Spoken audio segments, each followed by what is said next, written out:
Hey guys, how's it going? And welcome back to another live stream, another episode.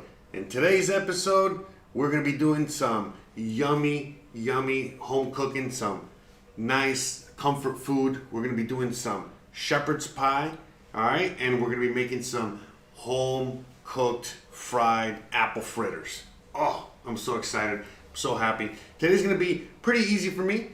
Because I've already made, I've made the shepherd's pie before, or many variations of it, and I think a lot of you guys have as well. We're just going to go through my recipe, and if you've never made this, then you're going to love this episode because this is a very easy, home cooked meal, a nice recipe that anyone can cook at home, and especially now during this cold weather, this is perfect, So we're gonna make some of that, and then we're gonna, as we're baking it in the oven, we're gonna be making some apple fritters. That's right. I found me a recipe out there from 1927 from this really old cookbook.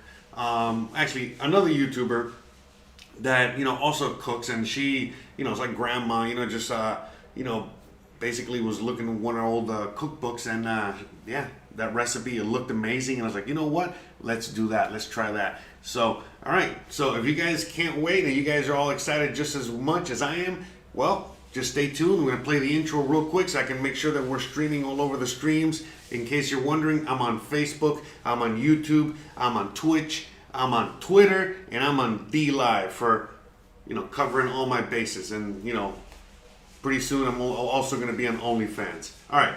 See you guys in a few seconds.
Alright guys, how's it going? Welcome back to another show, to another episode. See if we can move this camera a little bit over here. You got so much going on, as we do. You already know what's up. Yeah, I'm trying to... there we go. Maybe that's better. Alright. Kind of better, not so much. Yeah, because I'm trying not to be in the chat. But anyways...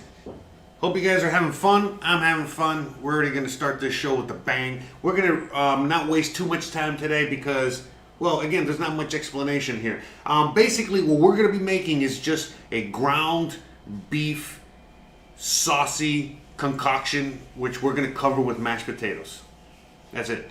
Easy peasy. So let's get into it, okay? Let me, again, there you go. I think that's, there we go. Oh, there you go. A little better camera angle. In fact, let me see if I can move it a little bit more this way. How about that? So, still bad. You know what? It's not gonna matter because we got multiple cameras. You know, that's the. I think I gotta move it the other way. I just realized I'm not quite sure. Maybe that. Let me see. 1 second. I know I should have done this before, right? You would have thought. Yeah, it's definitely not on that side. All right, let's just get cooking. I'm over here playing with my cameras. What kind of show is this, huh? Who's running this operation, huh? What kind of stuff is this? Let's look at the comments real quick. You know, shout out to Dewey, Shepherd's Pie, delicious. Hiv Local, good day, Jose, thank you.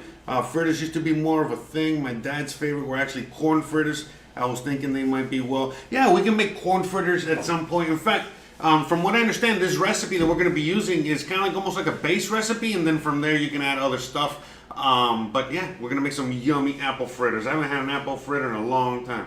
So, all right, let's get into it real quick, all right? So let's go with the multiple camera angles. Bam. All right, you got camera 1. You got camera 2, you know, showing the whole kitchen, the whole kit and caboodle. There we go, so you guys can see what I'm doing over there. And we got camera 3 that just came online. Better late than never. All right, so what we're gonna do is let's just start gathering the ingredients for this, okay? All right. Good. So the first thing we're gonna come out here and get are them potatoes. We got some potatoes out here, all right? Again, we have a large variety of potatoes. I don't know if they're all good or not. We're gonna work with them and we're gonna see what's up. So in fact, let me get some water boiling, all right? Well, first of all, I forgot. I'm gonna wash these taters. Let's get this light. All right, we're gonna have to wash these taters, all right? And then we're gonna, then we're gonna boil them. We're gonna stick them in cold water and bring them to a boil, all right? Now, I like my potatoes with the skin on. You know, that's my favorite. My favorite is to have them with the skin on, but I know not everybody likes them with the skin on. And in this scenario here, you know, which we're working with, you know, we're gonna need the mashed potatoes to, you know, again, cover the top. You know, so, you know, kind of peeling them is a little bit of a must, which is kind of annoying, especially since I got small potatoes. Yep, that's what she said. So we're gonna have to knock this out really quick, all right?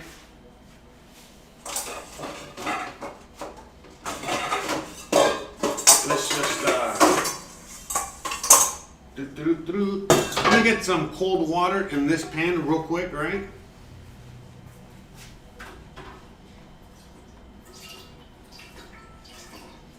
Because I want to fill the water up, get that ready, get that going.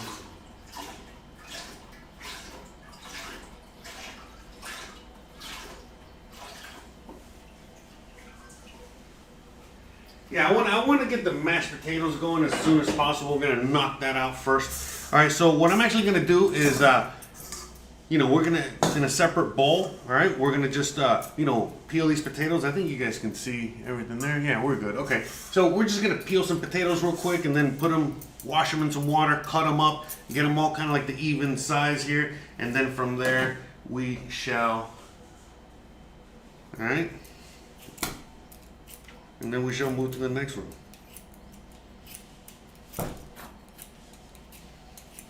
So hope you guys are having a wonderful day out there. Hope you guys are doing it. Everything's going great. I'm just here peeling some potatoes so we can boil them, so we can make some mashed potatoes, so that we can make the shepherd's pie. So, like I said, I like to peel. I like to keep the peel. But in this case, you know, these potatoes are a bit iffy. already. So as you peel them, it gives you a good look inside. All right, and we can see what's going on. All right, we can vet the potatoes. All right, there you go. Let's move it this way. There you go.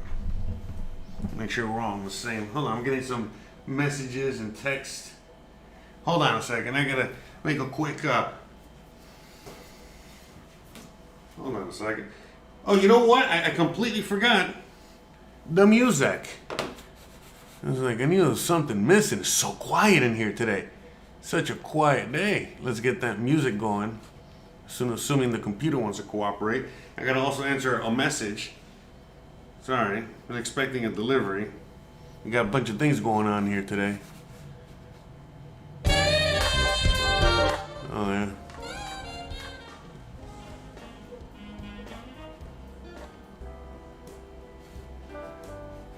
So we got a little music.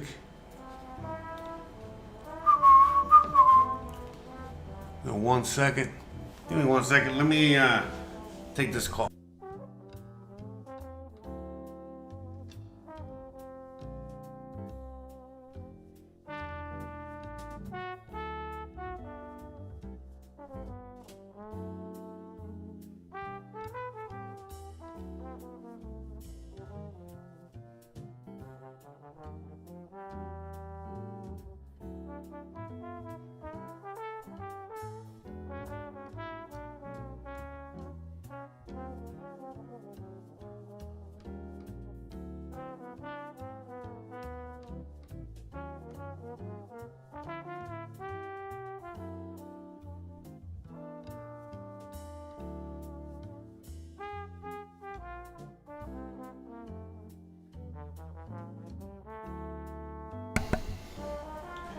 Yeah, sorry guys, I had to take a quick emergency call.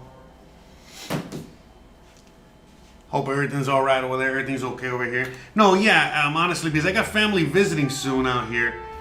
So they're coming from the United States. I live out here in Mexico. So, you know, there's like a bunch of things, you know, that I need from back home. And so I was just ordering a few ingredients. So one of my family members was at the store and they found something I needed and they're like, hey. And most of them are ingredients, you know, for the show or for me, you know, but for cooking, you know, for out here. So, by the way, these small potatoes are like the worst thing to peel. I completely forgot I had to peel them today until I realized, oh, wait a minute. So, you know, we're just chilling here. Hope you guys are enjoying your day so far. You know, we're just out here peeling potatoes. Get a little water in here.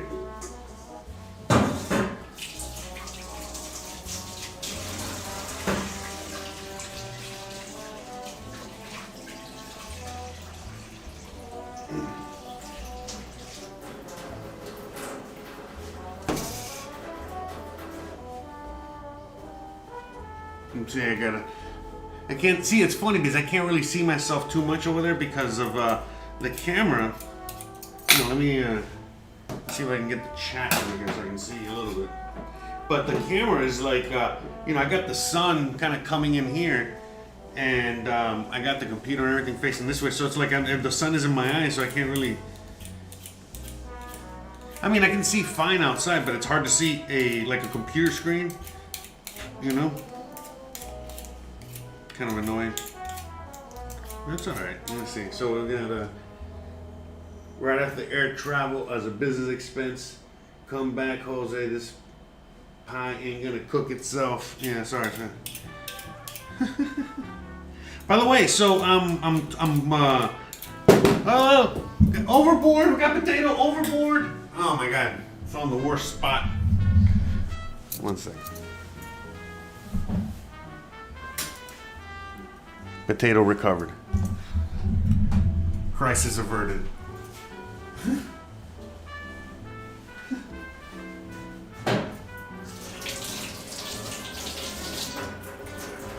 Oh yeah, these small potatoes, I got big hands. It's kind of difficult.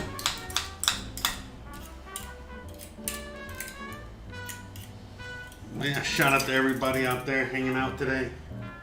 In fact, let me peel some of the bigger potatoes first, as well.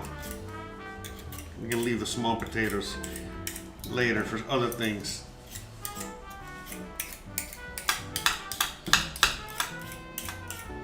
But yeah, like I said, when you're peeling potatoes, it helps as well. You can kind of see if there's any like green spots or just spots you can kind of get rid of, as you guys can see.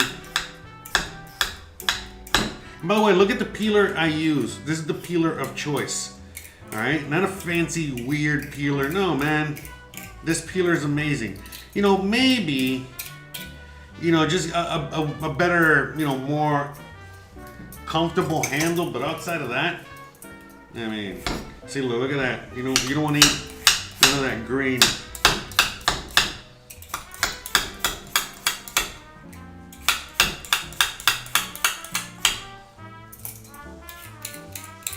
But yeah, peeling potatoes. How do you guys like your potatoes? You guys like your potatoes peeled? Yeah, I know that's too much green. But yeah, who needs a mandolin, right? There we go. That's better. Get rid of that shit. But yeah, how do you like your potatoes, mashed potatoes, or however your potatoes? Do you like them? Do you like the peel on your potatoes, or do you not like the peel? I like the peel on my potatoes, however the hell I'm eating them. You know, I hope that they're nice and washed, but I like the potato peel. Like I said, in this case, you know, unfortunately, we need to peel them, but fortunately, it's okay. We're just making a smooth mashed potato. A smooth mashed potato. Instead of a smooth operator. You know, that horrible singing. No smooth operator, smooth mashed potato. So anyways, in order to make a smoother mashed potato, you will need to peel it. So that's what we're doing here. So I'm trying to, you know, do the math here. You know, I'm trying to do the math here with my potatoes, so that I only, yeah, I mean, I just want to make enough for the mashed potato portion of the game here, because we do need to make mashed potatoes, as you guys already know. We're just chilling in the kitchen, peeling some potatoes. Who knew, huh? Who knew if you went back like 20 years, right? And you said to somebody out there, hey man, I want to just have a channel, a cooking channel, you know, where I'm just like peeling potatoes and stuff like that. You know what I mean? You think people will watch it? Like, no man, you're crazy. Who would have watched that? Who would have watched a guy just peeling potatoes? Fast forward to today, and watching somebody peeling potatoes is the least of our worries. I'm more on the G-rated side of things. So,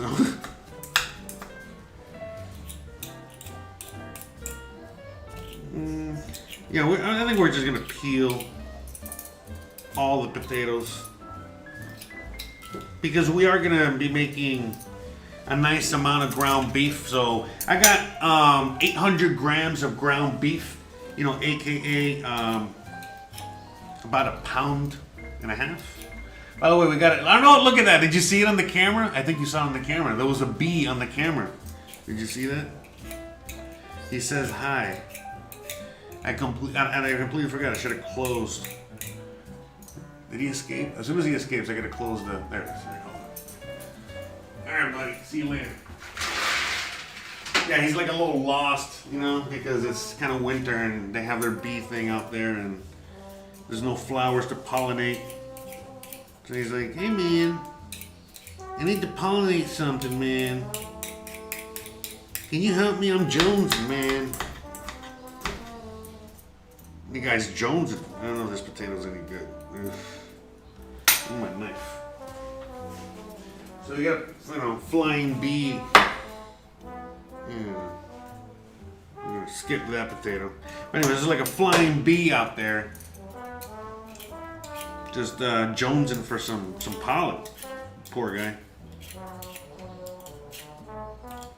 I don't want him pollinating up in my place. You go pollinate somewhere else, motherfucker. You pollinating up in here. This is my house. Only I pollinate. I pollinate here, not you. Get out of here. Go pollinate outside. Go pollinate my trees. And that has been Bee Talk with Jose. Peeling the potatoes. So, I mean, you know, half the fun is, you know, peeling the potatoes and doing all this stuff. You know why? You know, simply because this is really what it takes to make this stuff, you know? You know, cooking videos are great. I love cooking videos, you know what I mean? Like, I watch tons of cooking videos myself. But in the sense that the cooking videos, the one thing that they get wrong, and you guys know this, you know, is the cooking time, the prep, you know, everything that it takes because, and, you know, your ingredients and all this other stuff. So, you know, that's kind of like the idea with this show. You know, I'm trying to, you know, show you from start to finish, the whole process, not really doing the dishes. That's like kind of like the only thing. I used to do the dishes. I was more hardcore, but I realized, you know, I got to cut back on something. You know, I can't make it. I do the dishes only when there's really nothing. When there's like dead time, dead air, and yeah. Otherwise, ooh, I don't know, those potatoes. But anyways, and so yeah, you know what I mean. If there's like, I don't know if I'm gonna risk it with, yeah, it's fine. But yeah, you know what I mean. And so, you know, just at least showing you the process from beginning to finish, you know, because there's a lot of videos on how to make this, and I don't know. There's a lot of newbies out there that have never made shepherd's pie. So, you know, this is like a way that people can kind of look at, you know, cooking, look at this whole space a little differently, where they can actually like see themselves actually doing it because, oh wow, there's a guy doing it step by step, no matter what. And so in this case, you know, we are doing it step by step, and you know, for some of you guys, you can, you know, again, the idea, assuming you guys want to do it. I know sometimes you do. That's why I rolled with it. But anyways, I'm giving you guys the ingredients. I'm trying to give you at least the ingredients. Maybe not the exact measurements, but at least the ingredients. Another overboard potato. We gotta save that one. Otherwise, it's gonna be a problem later. Oh, jeez. Hold on, sorry. But anyways, the idea. Let me do something else. All right. The idea. I'm gonna get on my fat ass on the floor.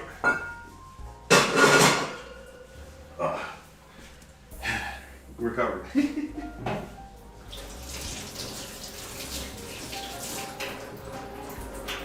Anyways, but the idea is, I forgot what I was saying about. I don't even know. What idea? Maybe someone can remind me. I lost my train of thought. But yeah, anyways, the idea is just to, you know, again, do it from start to finish so people have, for people can cook with me. And, if they're cooking live, like I'm cooking live, you know, I ideally would be able to answer your questions about whatever's going on in case something's going on and it's like, oh no, this is not looking right. Well, you know, we can fix that. All right, so let me clean all these potatoes, this potato skin. Let's get rid of all this. I'm gonna take it out back. Do some cleaning up real quick. Okay. You know, that's why I got the cutting board out. You see? Boom, boom, boom. Easy peasy. Cover girl. Alright, in fact, let's, since we're already here, let's, so that way I don't have to make 2 trips out there. I can throw all this out there. Let's get this onion. So we can throw all this out in the compost, alright? So yeah, again, the idea is, you know, as this channel gets rolling, remember, we're just kind of starting. You know, when I first started doing this channel a year ago, and I just did a few, I don't know how many live streams. I did a bunch of live streams, but anyways, it was just an experiment. This whole thing was still like a little experiment. And I myself was trying to figure out what I was going to do with all this. And then, you know, fast forward to today, we've already kind of figured out what we're going to be doing with all this. And now, you know, we're just going to keep, you know, enhancing it. As, you know, things get easier on my end and I get more streamlined, we're going to, you know, really kick this up a notch on every level you can imagine. So it's going to be awesome ride. And you guys are just here at the beginning. We're still in month number 1. In fact, we're still, I don't know, what week is this? Like third week? Second week? Third week, I think, right? Yeah, I'll be back. I don't know if it's the third week or the second week. I forgot already.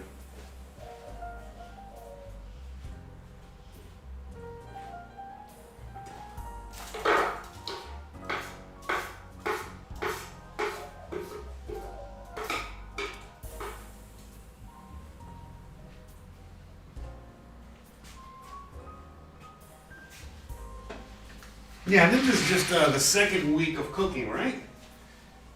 I don't know. I feel like it's the third week. Yeah, it is. I think it is the third week.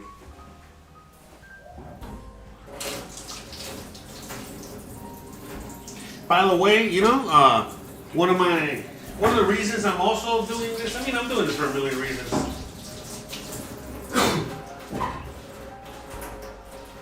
I'm doing all this for a million reasons, but one of the main reasons was for my health, you know? And not just, you know, obviously cooking at home and cooking better and all that stuff and eating better. Besides that, it was more for my mental health, man. I mean, this whole YouTube, internet stuff, especially nowadays, can, you know, kind of drive anyone up the wall. And so, yeah, man, now it's just so much easier, you know what I mean? I'm just here cooking, having fun, enjoying life. You know, planting my plants out there, you know, growing stuff, you know, making stuff, creating stuff, you know, now we're really cooking. Pun intended. Alright, so let's wash the potatoes real quick. You know, just a quick rinse, just a quick little wash. Nothing crazy. You know. Just to get any residue off of them from the skins as we were peeling them and all that stuff, and get some fresh water in them. And then, so what we're going to be doing here, all right, is that look, obviously, look at this. Look at the size of this, all right? This is going to cook very quickly, all right? So let's just, look, we got most of these potatoes are the small size, so small fries. So even these big chunky potatoes, we're going to have to cut them smaller, you know, so that we can all like kind of evenly cook, so we don't have uneven cooked. That makes sense, right? I think. Anyways, and yeah, so let's just get cutting real quick, all right? Let's just, times are wasting. So, you know, again, the idea is, you know, so in this case, since these guys are a lot smaller, you know, we are, you know, they're going to cook very quickly. So I would say like 10 minutes. In fact, let me just turn this water on already. Because we're about to toss these guys in there with some salt. Okay, so we got to get that salt. So again, you know, here, trying to get all these guys around the same size, hopefully.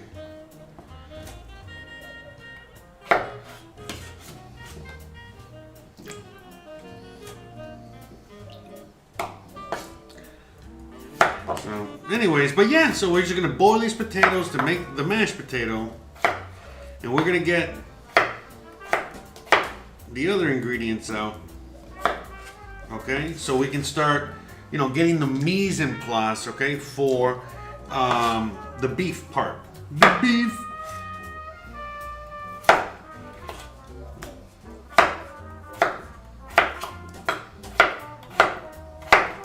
So shout out to everyone out there. So yeah, we got two different types of potatoes in here, so it'll probably make for an interesting combination. Or as they like to say, combination. The French. Like, who is they, Jose? You gotta specify. They're French. They're French. That's how they say it. Or so I've heard. Okay. So, you know, basically, you know, we just threw these guys in the... Sorry, we just threw these guys in the water real quick. We're gonna drain this water in the sink, and then we're just gonna throw these guys in the boil.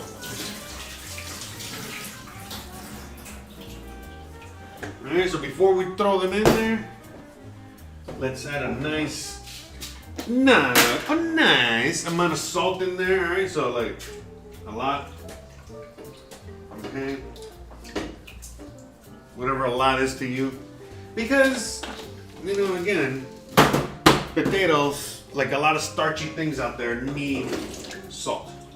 So look at that. Boom, boom, boom. Oh yeah, let me, well, yeah, you guys can kind of figure it out. I don't need to put the camera all the way up there. You guys can see it in the GoPro, okay? So that's it. You know, we're just boiling some potatoes real quick, okay? Just to make some simple dimple mashed potatoes. Nothing crazy, okay? Set it and forget it. All right?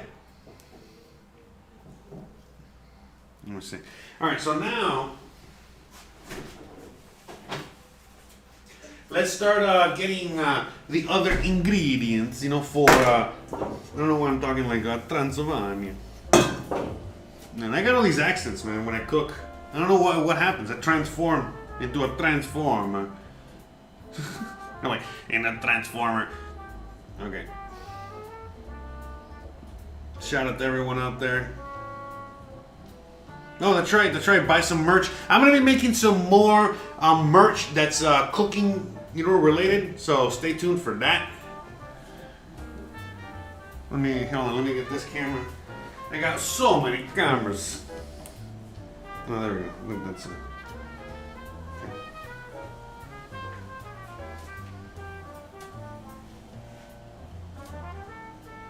Okay.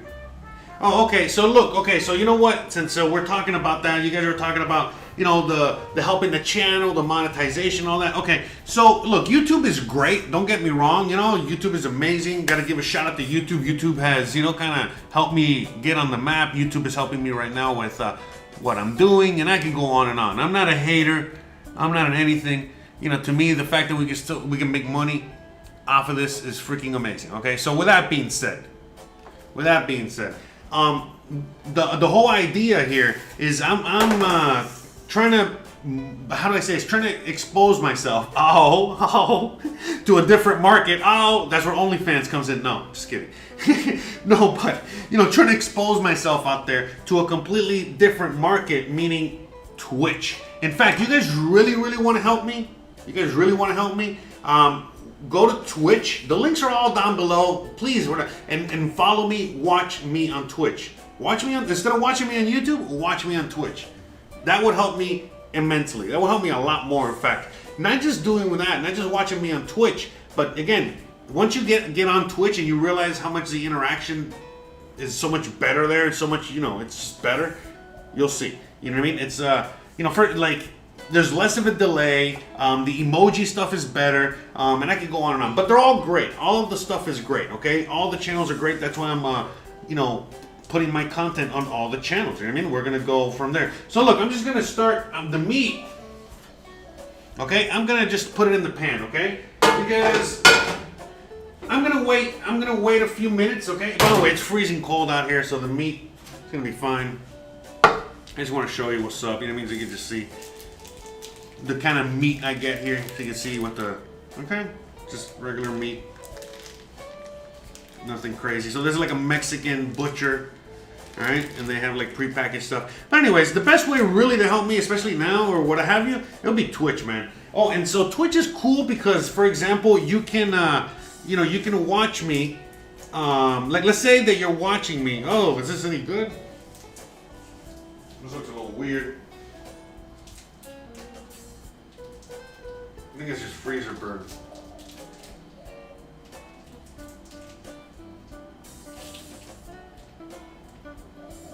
Is it?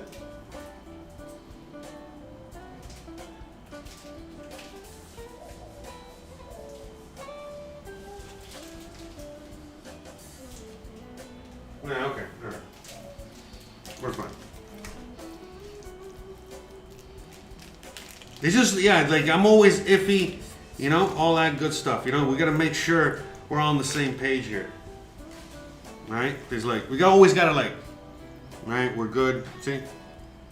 You know, we're good. Alright, we gotta double check. But you gotta remember, guys, out here, things like the meat or whatever. So, okay, so we're gonna smush it, okay? We're gonna smush it. Things like the meat or whatever, we're gonna always make sure, you know, with, you know, multiple tests. You know why? Because in the US, you know, and in other places, they like to dye their meat with a lot of stuff to kind of, you know, hide, you know, a lot of things. But out here, they don't dye it, you know. They might dye it, but it's so little. And so you'll get things like that a lot, you know what I mean, at the store, you know what I mean? And you think it's bad, but it's not bad at all, you know what I mean? Like I said, it's just that, man, like when I get meat from Walmart, sometimes I'm cooking it, and that's just still red in the middle. You know, like ground beef or whatever. That's how much dye they put in it. So, you know, that's good. So anyways, you always gotta like double check it because you never know. So I was just checking the expiration date. I was just checking, you know, all these other factors, you know, like, hey, to make sure it's okay. So.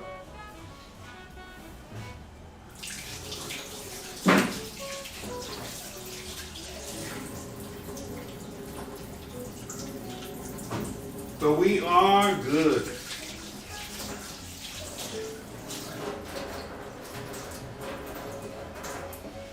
All right. So we are gonna check on the. Let me see. Let me check on the potatoes. Check that real quick.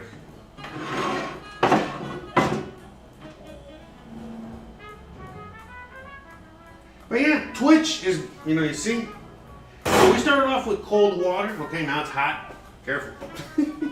Oh wait, let me.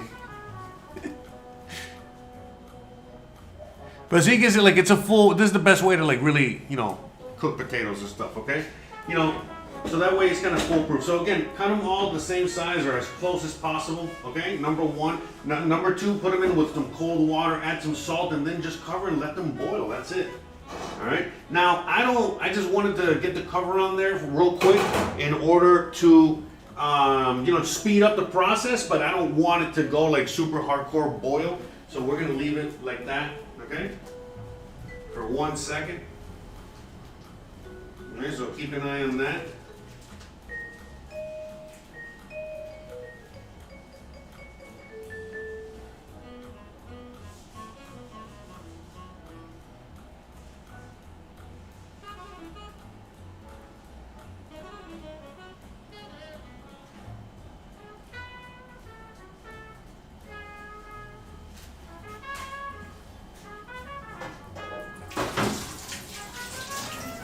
Oh, hello?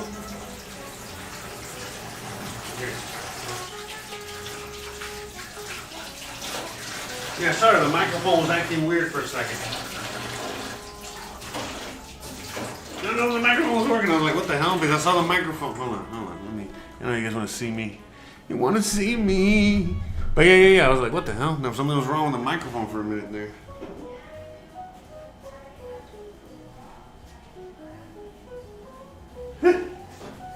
But anyways, yeah, I just want to wash the knife real quick.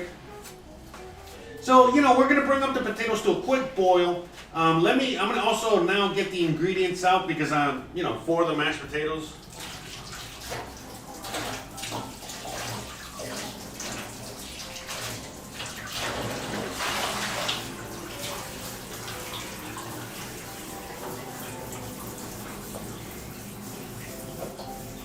Oh yeah, hold on. I'm going to talk about Twitch in a minute, a little bit more. But yeah, Twitch is more user-friendly when it comes to. All right, here. I'm taking the microphone. But yeah, Twitch is more user-friendly when it comes to live streaming.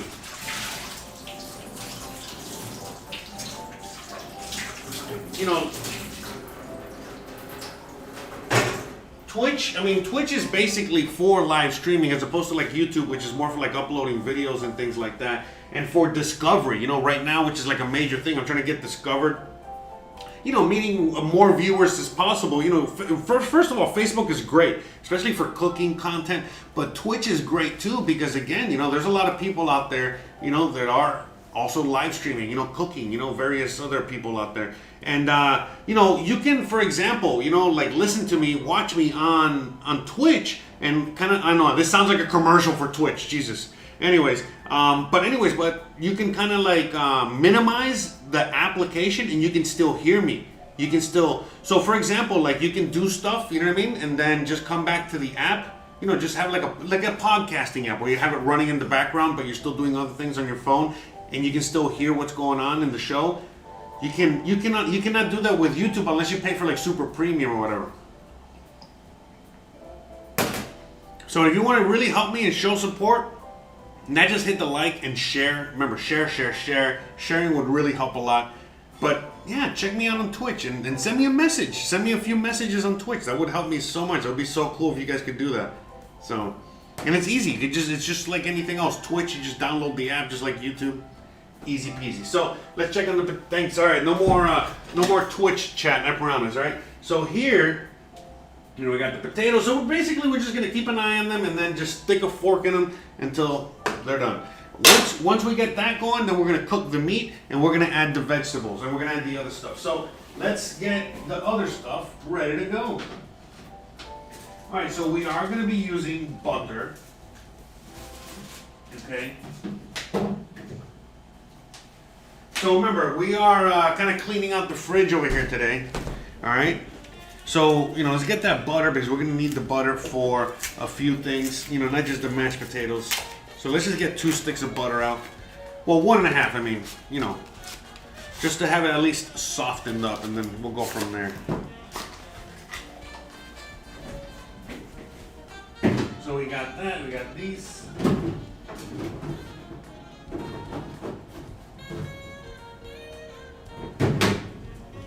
Let me see. Okay, so, another really cool thing about making something like what we're making today, the shepherd's pie, is that we can kind of like clean out the fridge in a sense, you know what I mean? So, I got some mushrooms, that would go very yummy and well in here. We got, remember those onions have been kind of, rolling around inside the freaking, the refrigerator and the pantry and all that for a while. So we got to get rid of those. So, we got a variety of onions. We got the mushrooms. What else do we have? What else are we going to put in here? Now, again, I like to put some carrots, some peas, all that stuff. And I know a lot of you guys do too. So, again, we're trying to make this as easy as humanly possible, okay? So this is the best, way to just get it all done real quick. Just get yourself a bag of mixed vegetables. We got corn. Again, I prefer not too much corn in my shepherd's pie, but whatever. It is what it is. We got corn, we got peas, and we got carrots. All right? And some of you guys love the corn. I love corn, there's nothing wrong with corn. But yeah, the corn. So, and again, while we're waiting for the potatoes here, we're gonna get the mise en place ready, for everything else. All right. Let's just turn that down a little bit. Yeah, I don't know about the music. I don't know if it's too loud or not loud or what. So, I apologize. Now let's get back to the cutting board here.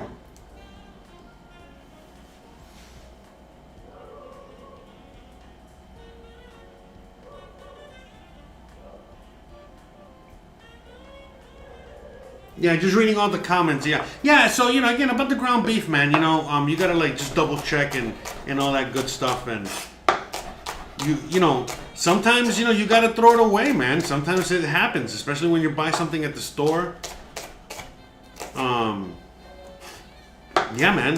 Things like that happen where you buy it and it's bad once you get home, and it sucks. So. And that's it. Okay, so we're just gonna cut this guys up. All right. These guys have already been previously washed like 100 times. So again, we're just gonna cut some onions up. Now, I'm gonna dice it up a little bit here. Let me see. Yeah, you guys can see. You know, but not you know, just small dice.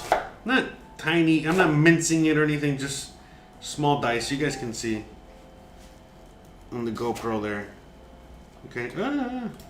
So by the way, you don't have to cut it this way. All right. Look at that. We're gonna just put it together there. Who cares? Anyways, let's say yeah. You don't have to go crazy, man. You know, like look, you got diced. Even with my onion that got, you know, kind of like thrown apart. This is perfectly fine, especially for what we're making, which is shepherd's pie. No man. I think yeah, you guys. Okay, yeah, you guys can see it. Just gonna make sure you guys can see at least with one camera. So again. The only time that you're gonna see like super perfect, you know, dice cuts and dicing, you know, like super perfect like techniques and super, it's when you're paying a lot of money for your food. Otherwise, you know, you're getting what you're getting. All right, so we got those onions in there alongside, you know, let me cut these guys up a little bit more. I'm trying to keep it more on the small side here. I don't want those big rings of onion. All right, so we're just gonna throw that in there. Okay, we're gonna also add some garlic. So let me get that garlic real quick.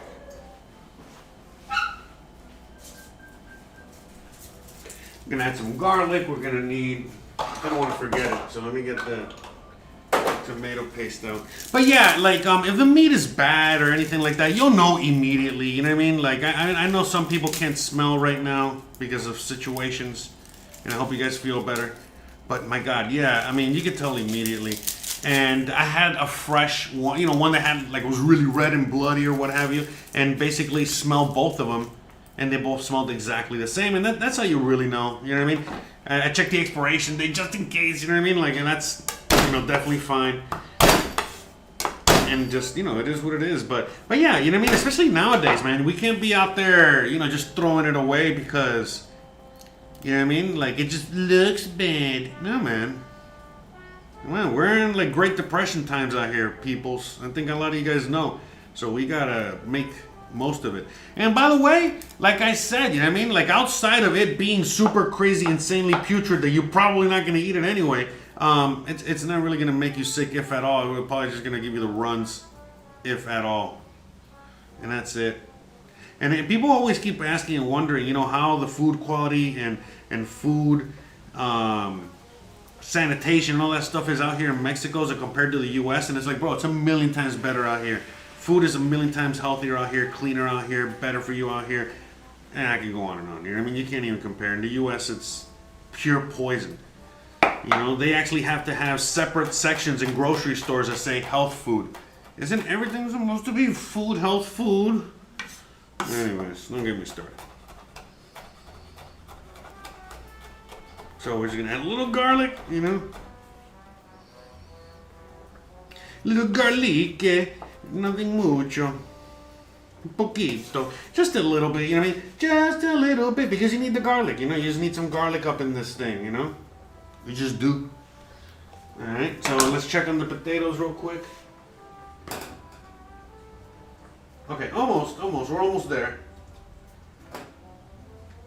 Okay, we're almost done potatoes. So, real quick, you know, let's just get these mushrooms done, okay? So that way we're not, you know. So these guys, you know, I don't know how I'm gonna cut them, but I think I'm just gonna cut them like that. Because, remember, this is like shepherd's pie. Yeah, maybe I should have. Kind of want to dice them, but I don't want to dice them. And I know these things are going to shrink when I cook them. So I'm just going to slice them. And then just kind of dice them up a little bit more.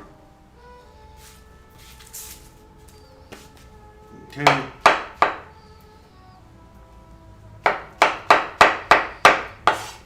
Yeah, because again, you guys know mushrooms will they'll shrink. But even shrinking, they're still gonna be a little big if I leave them. And by the way, try to get your mushrooms as whole, and then you gotta dice them and slice them and all that. Don't don't do this to me, man. Don't be out there, all these pre-cut. Also, don't be washing your mushrooms. You really don't have to wash them. You can wash them if you want, but if you're gonna wash them, you gotta wash them immediately. And why do you not wash mushrooms? Well, because they grow in this in a special way in which basically that little dirt that's around them. By the way, if you see dirt like that, you just kind of like take it off and that's it. You brush it off. You just don't want that dirt because that dirt's just gritty. But anyways, that dirt is neutral. That dirt is sterile because that's how they grow mushrooms. They grow mushrooms completely different than anything else. So it's not, they don't grow. The ones that grow in cow poop, are making you, see things. By the way, that's why the people in India hold cows so sacred, because they eat the mushrooms that come from the cow poop, and before you know it, they're like, oh my god, they're in another universe. A little fun fact for today. So again, we're making this is not a Dux L by any stretch of the imagination, but this is in a sense a little like a rough Dux L. What is a Dux L? Just like a mushroom, mushroom concoction paste type thing. But this is not going to be a paste. We're just adding mushrooms. I just want to cut them square. Or not square, but again, I want to cut them kind of like as small as possible. So they're in the dish, but they're not like you get these huge. I don't want like a huge piece of mushroom. You'll see. I mean, for anyone that's never made shepherd's pie, you'll know what I mean once it's done. For anyone that's made shepherd's pie, you know exactly what I'm talking about. And again, all these mushrooms are going to just reduce down into nothing. And it's okay. This is all yummy flavor. Flavor. Okay. That's it. So we got all our vegetables in here. Okay, and we're gonna add our vegetables after we make the meat. So let me just kind of clean up here real quick. But we're basically, done with this for now. Yeah. I don't have mushroom dirt everywhere. All right, hold on. Let me just clean up.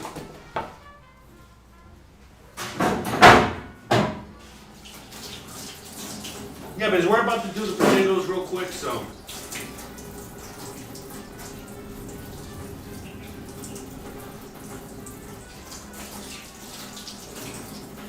Alright, so we're about to move to I don't want to get my shit wet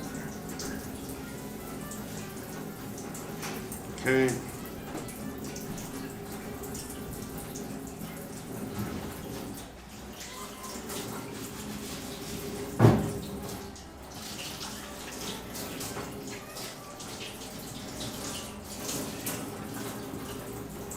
On to the next one. On to the next one. Okay. So we got the veg there. Let's check the potatoes. Almost. Okay, we're not there yet. Okay, I got that. Okay, some are done, not all of them. Just gonna give it a couple more minutes. Okay.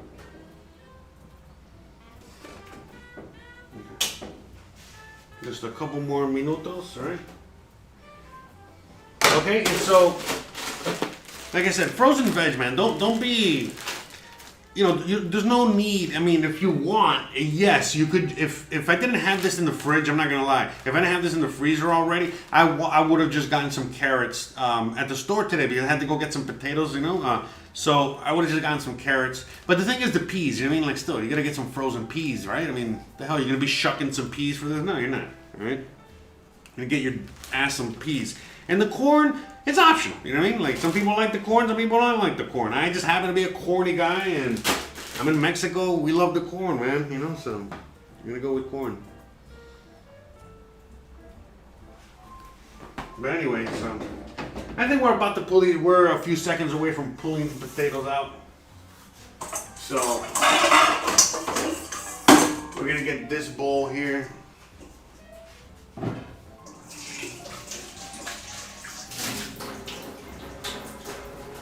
gonna stick the potatoes in here once we drain them, all right? And then we're gonna add the milk, the butter, the salt. And so yeah, there's a lot of people that say, oh, you need to, you know, when you're doing something like this, you need to use, here, hold on, let me see if I can pop this up here so you guys can see. 1 second, let me see if I can.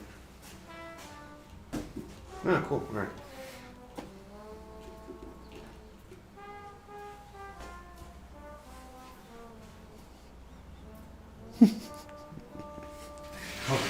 See something. Alright, cool. But yeah, so basically, it's not really, you know, mandatory that you have to use a hot milk or warm milk to make this. You don't.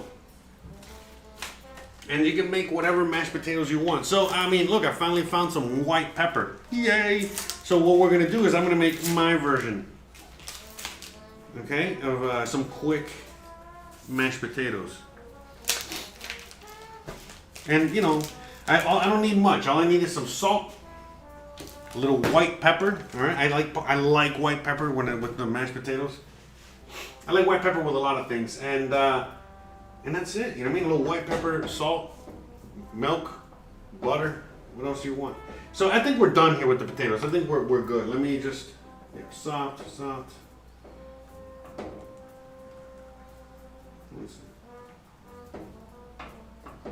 Okay, we're good. Because you gotta go for the big potatoes. You gotta go, whenever you're anything like this, you always go for like the biggest piece and check the biggest piece, okay? If the biggest piece is done, they're all done, okay? So they're done.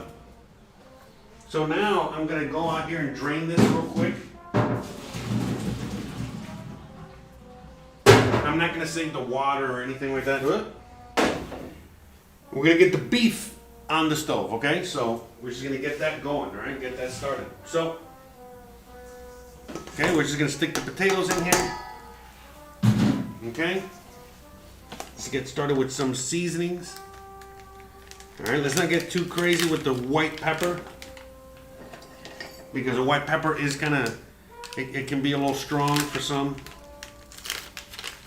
So I'm not gonna go too heavy on it. Like half a teaspoon, a quarter teaspoon.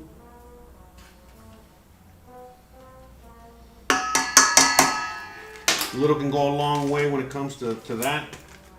All right, we're gonna add some salt. Yeah, I can smell it already. Okay, salt, nice. You know what? We're gonna measure. Okay, so half a teaspoon, so a whole teaspoon. Okay.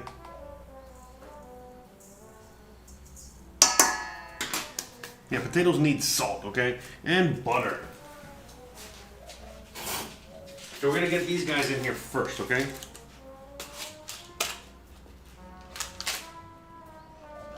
So again, you add as much as you want.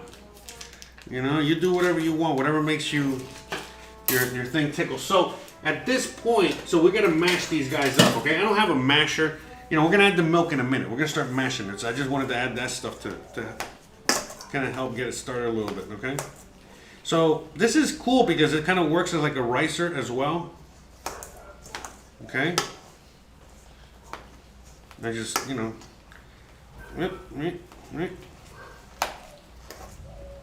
so really a ricer is the best way to do it.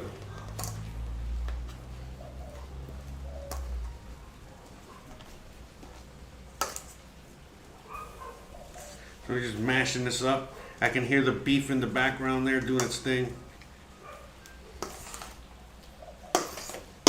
So we're gonna add the milk in a second. I just want to mash this up because, you know, otherwise if I add like the milk in there, and it's just gonna make it so much harder.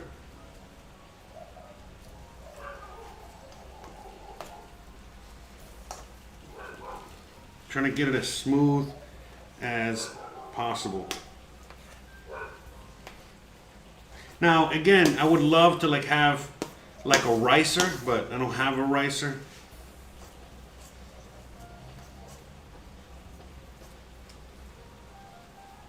So with the beef, I'm just looking to cook it. That's it.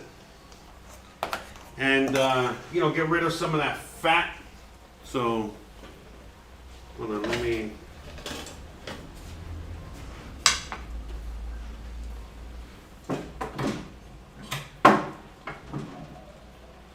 Okay, so I'm going to show you guys real quick. Hold on, let me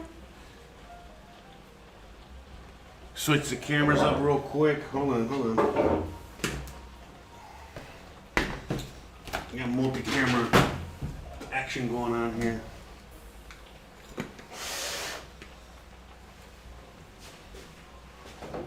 Okay, so you guys are... Okay, so, you know, see, now it's all brown. But yeah, you know, we're just cooking this ground beef. You can use whatever ground beef you want. Or lamb. I think traditionally it's supposed to be with lamb or something like that. But yeah, we're just cooking this, alright? I love this pan here.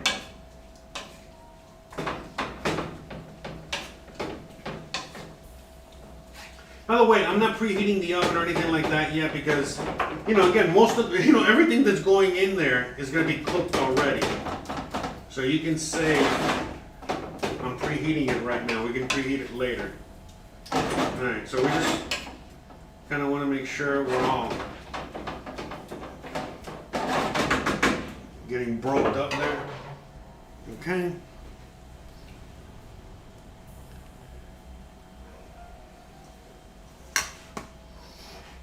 Okay, so you guys can see the mashed potatoes. I'm doing the mashed potatoes. So, okay, so you guys are keeping an eye on everything there. So yeah, you know what I mean? We're just trying to get them as smooth as possible. If I add the milk right now, it's just gonna make it so much more difficult to do what I'm doing. I already bent this spoon. There it is. Spoon! I am a habitual breaker of things. I'm always breaking shit. I'm always breaking all kinds of things. Including metal, spoons, metal, whatever. But yeah, ideally I would like to have like a ricer for something like this to make it super smooth, but you know, we got what we got. I think we got it as smooth as possible here. Okay.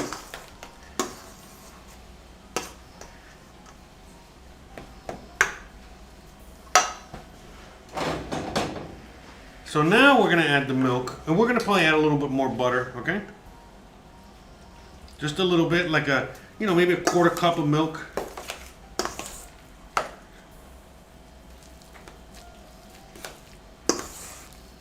Okay?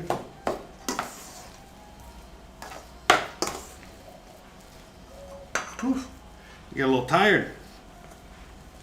Because we haven't been in the kitchen in a long time. See, eventually, you know, you got to get back in shape. After doing this so much.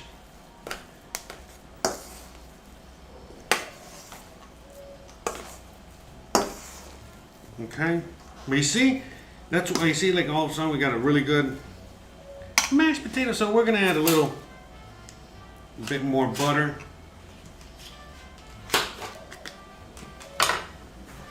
Let me taste it real quick.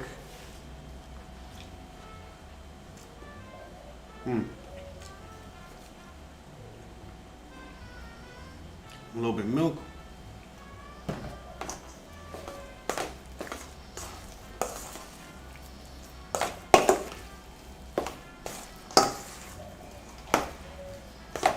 Okay, a little bit more milk. So yeah, we're just gonna add the milk slowly but surely.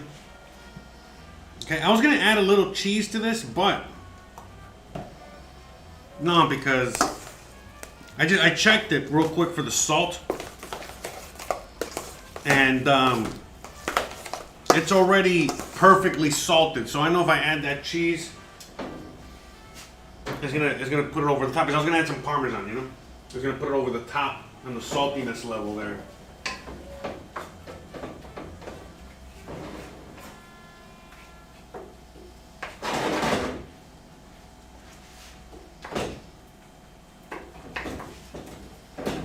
Okay.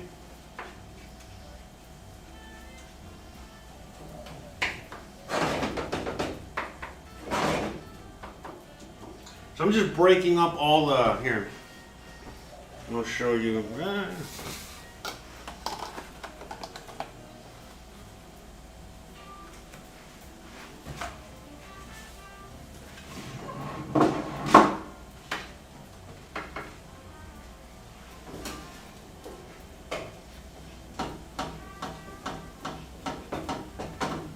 We're just breaking up the ground beef.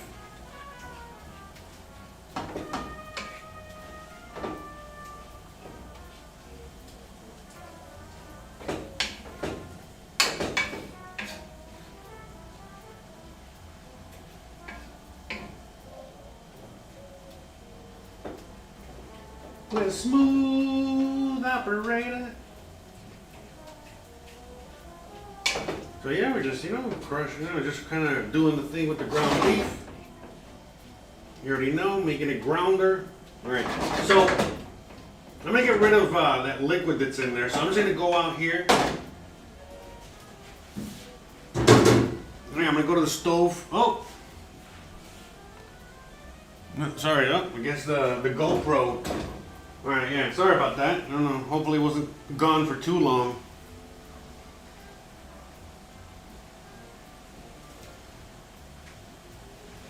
Yeah, sorry about that. That's the risk. That's the risk you get from using the GoPro only. All right, so 1 second. I gotta reconnect the GoPro because it does that when the battery runs low. So right now I'm just draining the beef real quick.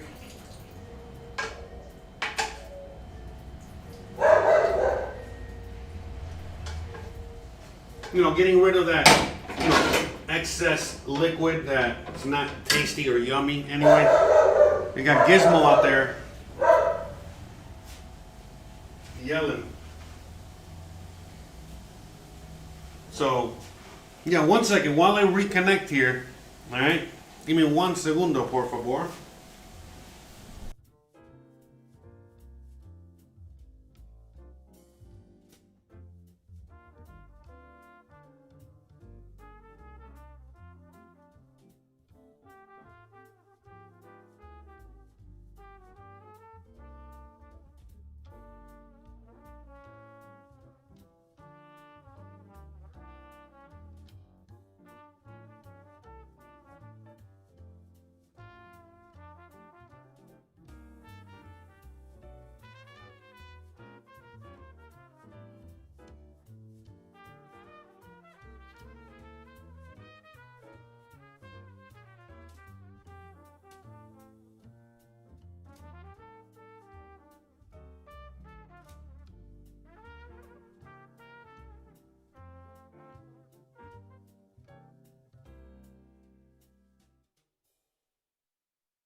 Yeah, sorry, I forgot. Yeah. Okay, so right now, trying to get the GoPro, hurry up and connect. Yeah, I'm gonna take this off the heat for a second while we wait for this thing to connect. But yeah, okay, so yeah, because I want to show you what's going on with all that. All right, uno segundo. So you guys can get an idea, all right, where we're going with all that. It's always like, it always disconnects at the worst possible time, right when, about the climax here. Jesus.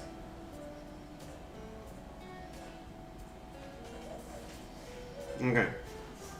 Oh, there you go. You guys can re-see what's going on back there. Just go real quick to that. So, as you guys can see,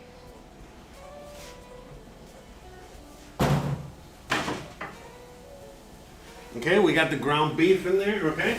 It's nice and dried already, nice and dry. So now, we're gonna start adding the flavor. Now it's flavor time. Oil, all right, a little olive oil in there. All right, we're gonna add some more. Hold your horses. All right, we're gonna add more in a second. Just kind of wanna get that going real quick. Okay, now we're gonna add all this.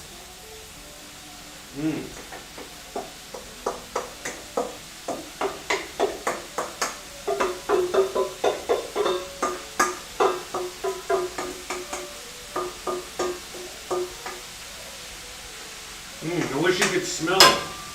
It smells so delicious. All right, more olive oil.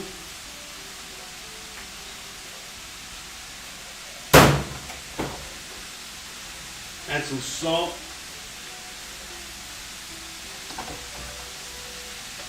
All right. Crushed black pepper.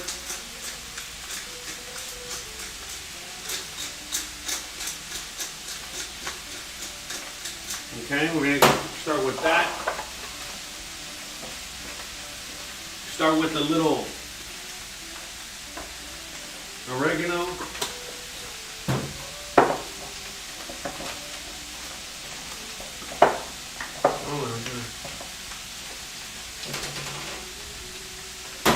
Yeah, a little rosemary. You're gonna crush it up with your hands, okay? Yeah, let's give this a quick little stir.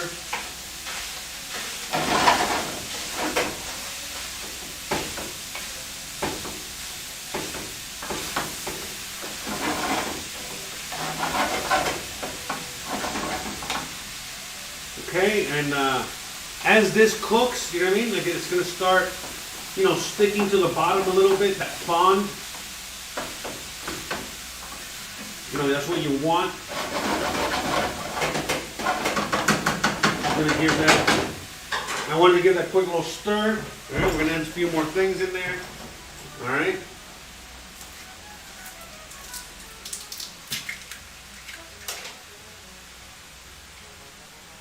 You can add a little bit of tarragon, like nothing, you know, just like a pinch.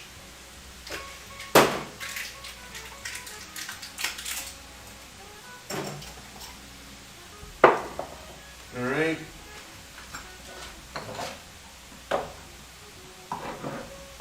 And some thyme. We're gonna add some thyme. I wish I had a little sage, but that's okay.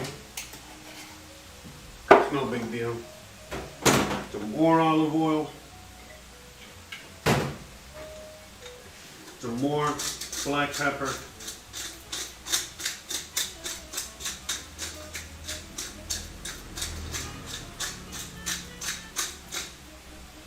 Okay.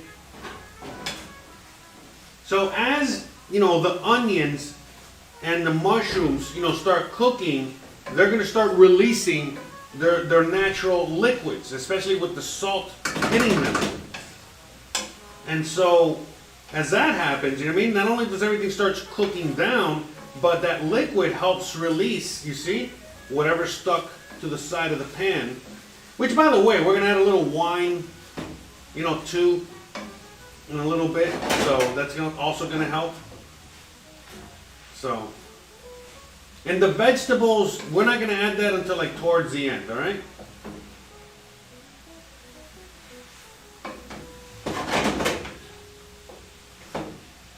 And we're just kind of cooking all this down. All right?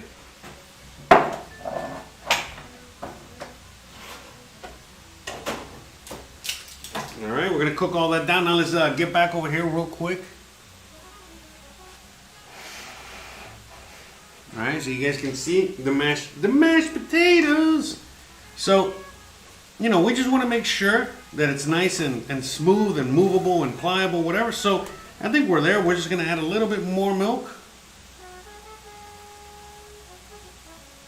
You know, the milk is what's going to help it with the pliability.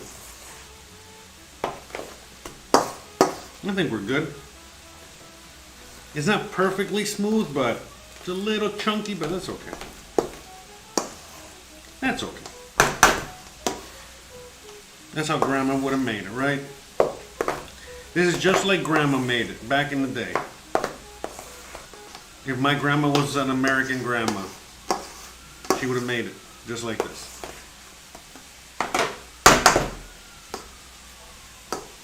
There you go. We got nice smooth mashed potatoes.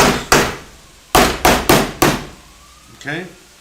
Let's just give it a taste, one last taste, all right? Okay. Perfect.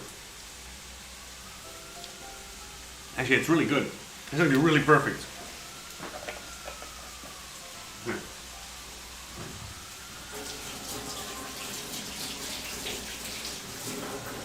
So we got the mashed potatoes. We're gonna just set that aside. We got the GoPro died again. What happened with the GoPro? No, it's working. All right. We'll give it a minute to reconnect. There we go. So, you know, it's cooking, it's doing its thing.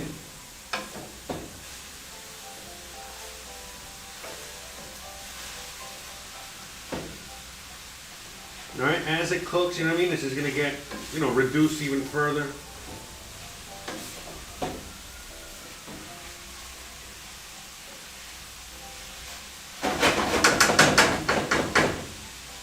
Okay, so at this point, all right, because we're gonna add some water and stuff to this in a little bit, but anyways, at this point, I'm gonna add some tomato paste.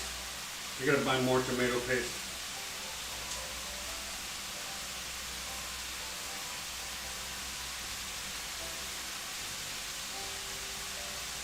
Yeah.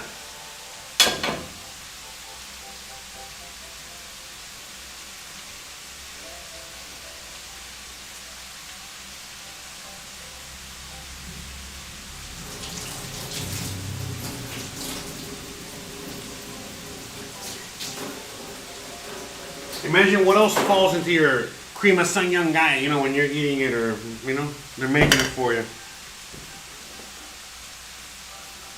All right.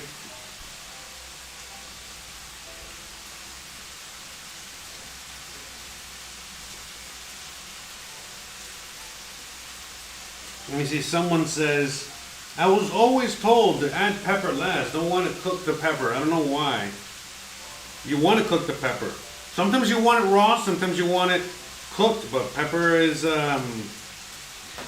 know, just like everything else, you know what I mean? Like, you know, there's a million ways, not just to prepare it, but basically as you're cooking it, you know, I mean, depending on how you cook it or not cook it, will depend on your, you know, how it's going to change the flavor of it. Just like, for example, look at like something like garlic. You know, garlic is something that's, you know, if you eat it raw, it's completely different than when you cook it, you know, all the way through, where it gets, in fact, if you roast garlic, it gets super sweet. So, there's that. All right, we got some wine, all right? People always ask me what kind of wine to cook with. Simply put, whatever wine you drink, same as the water, you know what I mean? Whatever wine you drink, that is what you would cook with. That's it. It's as simple as that. If you wouldn't drink that wine, probably you shouldn't cook with it. Now, there are a few wines out there, like certain cooking wines that have a certain flavor. Like, remember, like when we're talking about the Cuban food and all that, there's certain, you know, wines out there that do serve a purpose, you know, flavor-wise, and that you would not drink, that's only for cooking, but for the most part, that's not, you know, again, I would just use something you would already drink. So, as you guys can see, it's not burning, but it's starting to stick, all right? So at this point, you know, we're going to do a few things, okay? Step number one, add a little oil. All right, hold on. I'm coming back. I just have to step up here. Okay. Step number two, get some flour. So this right here, this technique, okay, is French. All techniques are basically French, by the way. All right, we're adding oil because I wanted to add a little extra oil, something for this to stick on. You're going to see in a second what I mean. We're going to do this now. We're going to do this during this step. Anyways, so we're doing this step. It's called Sanger. So this is 1 tablespoon. We're going to go with, see that? Probably a little more. 1.5 tablespoons, okay? All right, and this technique is called Sanjay.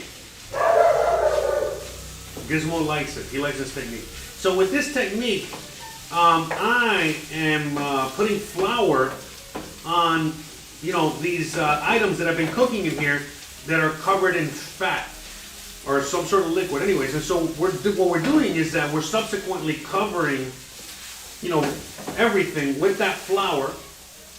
We are cooking the flour because we want to cook the flour because otherwise it tastes like not good.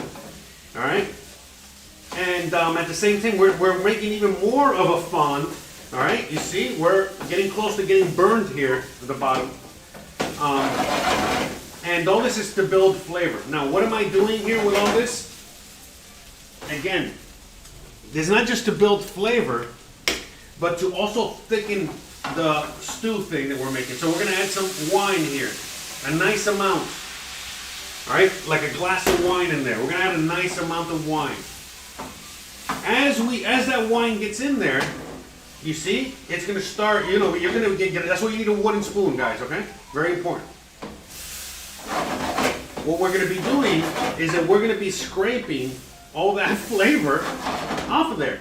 And again, most of that was a lot of flour, you see, look, you see, it's clean, coming clean off. And you're, look at it, it's getting like a nice little thick, flavor, nice little thick situation there. All right, in fact, let me kind of pull this off the heat for 1 minute. I gotta get some water because I want to make sure I have all my things here set next to me. So 1 second, I'm getting water off screen. Got water, pumping the water. We're gonna add a little bit more wine to this as well, all right? But I just want to make sure, again, this is crucial. In case you ever have to do anything like this, okay, this is also a lesson. All right, what was I going to get? This is a lesson. In case you ever got to, just stop the process, get a couple things. Don't leave it on the burner. It's going to burn, all right? So you just take it off the burner and put it right back on the burner, and that's it. So we got the water, and we got a beef base, okay? A little beef bouillon, all right? A little beef bouillon. So we're just going to add this in there now, all right? And then we're going to add the water. Now you can, again, beef broth. All right, you could use beef broth, all right? That's the idea, actually, right? But,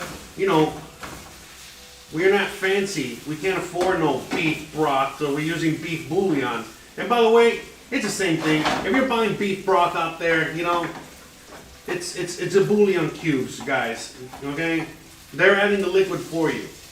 I would just suggest you get the bouillon cube and you have a little bit more control. Alright, so we added the wine in there, alright? We added the wine, but we're going to add some more wine. Remember, like I said like a nice glass, alright? A nice amount, because this is flavor. Now, if you're going to use red wine, use half of the amount, because red wine is extremely strong. White wine is a lot more soft. It's white wine. It's the different flavor profile. So again, even though this is beef, and you were like, hey man, and you're probably thinking to yourself, hey, red wine is what goes with this. And in fact, in your own recipe, you might add red wine, but I like the white wine here.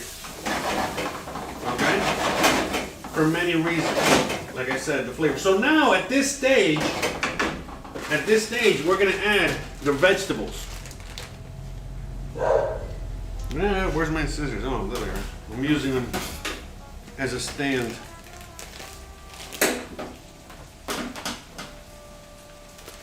Alright, so with this, you're going to go and kind of like measure it, eyeball it. So I'm going to use half the bag real quick and see where we're at. And by the way, just frozen like this. Frozen like this is perfect. Okay, and because that water it's releasing is also going to help the whole thing here. Alright, so I think we're probably just going to add the whole bag.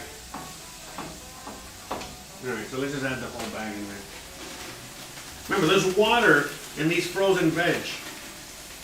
Well, don't forget that. Okay, there you go. And again, using the whole bag is good because you stretch out this meal even further. You got even more. Because everything's all stretched out. You know what I'm saying? Hold on a second. Let me Let me try to get all professional real quick for a minute.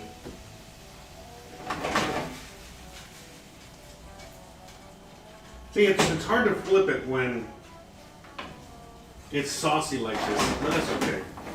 We're gonna just kind of like fold it. Okay, we're just trying to get all the yummy stuff from the outside of everywhere. All right. Now I'm not adding any water yet. I'm gonna probably add a little water to this. No more wine, guys. We're good on the wine here. The wine is to deglaze and at the same time flavor, because you know the wine helps. All right. So you see, we already kind of got a little sauce here, but as the vegetables melt a little bit,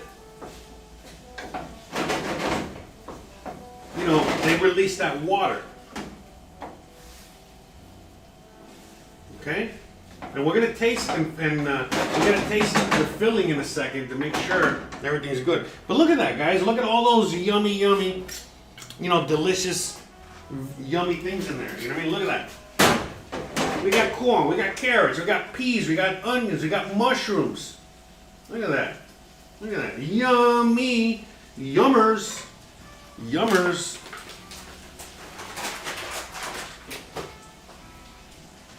This is yum to the max, all right? Don't quote me on that.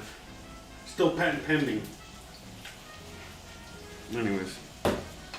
So yeah, we're adding the water now, okay? Because remember, we do want a sauce with this, right? So we do want some sort of sauce here. I'm trying to make sure it doesn't come out too saucy.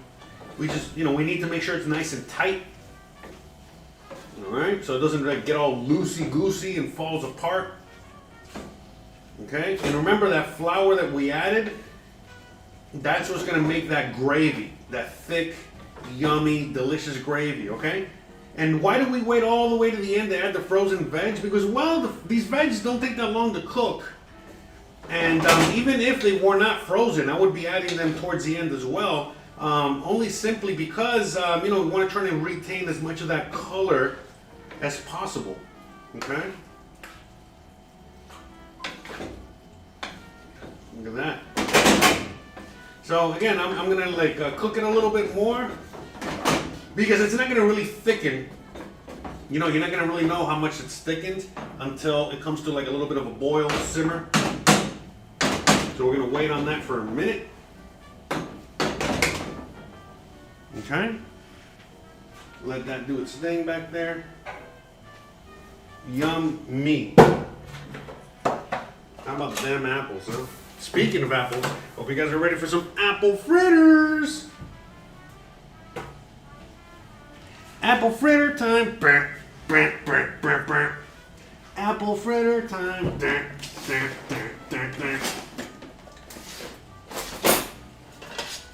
Okay.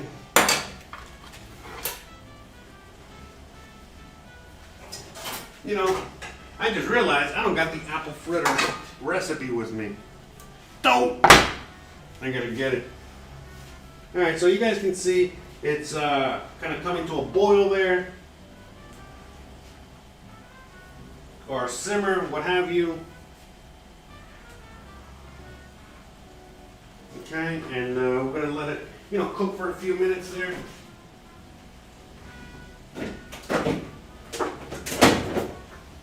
We gotta let it cook for a few minutes.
Oh, sorry guys. Again, something was wrong with the microphone there. I was talking this whole time. Anyways, all right. So what I was saying is that I added a tiny bit more water to make sure we have a little, enough of a gravy, to make sure we can, it doesn't get too dry. Sorry, I was just tasting and I had to taste it as well. Everything tastes good. Everything's wonderful. We're good. So what I'm doing now is that I turned off the heat. Again, sorry about the mute, man. I don't know. There's something kind of weird there going on. I think some government agency out there, is fucking with my live stream. Shout out to you. Hacking into my microphone the wrong way. All right. So we turned off the heat up here, and now we're going to turn on the heat down here in the oven. Because we're going to bake this sucker, right? Now, it's already cooked, but we want to bake it. We want to make it taste really good. And we are not just going to bake it, we're going to put it in this. Okay, so we're putting it in this glass container here. But what we're going to do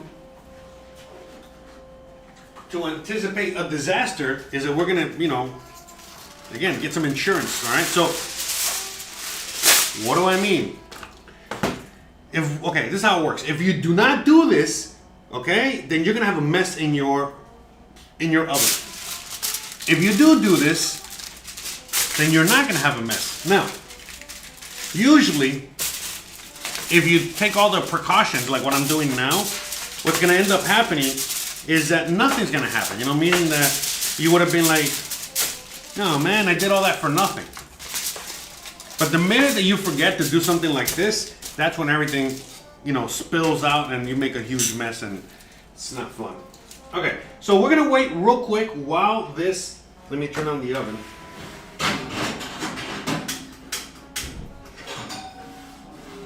Okay, so we got the oven on. Okay, and I turned this off, okay, to just make sure it can kind of cool down a little bit, okay? And in the meantime, I need you guys to be patient with me for like 3 minutes because I gotta wash a few dishes because in order to make the apple fritters, you know what I mean? I'm gonna need that, and then also gotta get the recipe. I think I'm gonna see if I can just pull the recipe up on here. Let me see, I'll figure that out. Give me a second. Oh wait, in fact, I got a better one. I'm gonna just go take a picture of the recipe on my computer. One second. Hold on.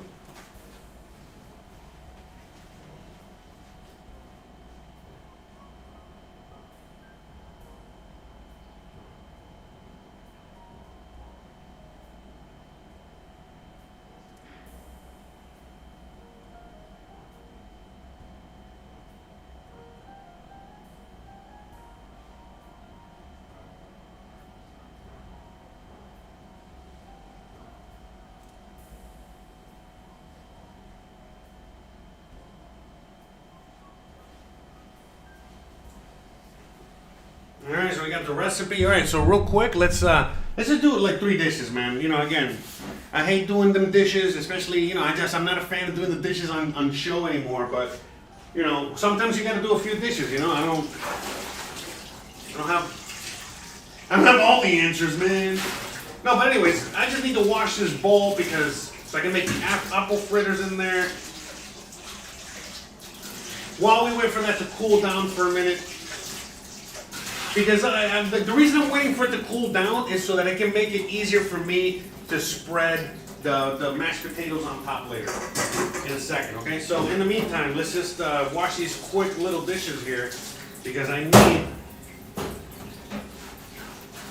I need this pot as well because this is where we're going to be frying our apple fritters. We're going to fry them up in here.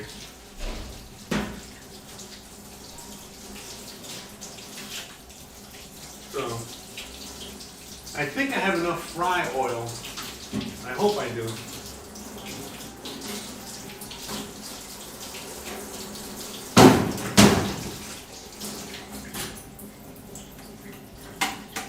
Oh my man.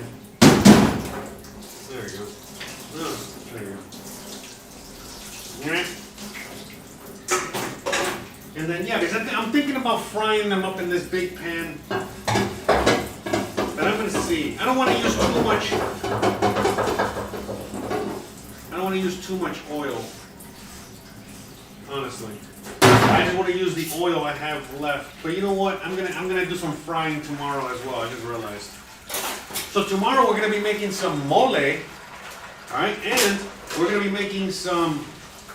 Oh, let me wash these apples too. I'm gonna need these apples, so we're gonna peel these as guys as well, but still just I'm gonna get them. But yeah, so we're gonna be making these sopapillas, which I don't know where that recipe's from or what all that is, but I think the sopapilla. I mean, anyways, what the sopapilla is basically we're just gonna get some tortillas, some flour tortillas, fry them up, and add a little flour and some sugar, and we're gonna add some sugar and some cinnamon to it. So I don't know what it's going to taste like, but I can take a guess. It might taste like those cinnamon twists from Taco Bell. So we're going to try that out. You know, some Mexican out there's probably like, that's sacrilege, how could dare you? I don't know. I'm just a dumb Cuban, what do I know? All right, so let's get back over here. Hello. Okay. And get a little water. I need some liquids inside of me. I need some water inside of me. So, okay. So, well, now we're going to start making this. By the way, sorry, I apologize for the noise. There's a bunch of construction going on out there. But I don't know. You guys probably can't hear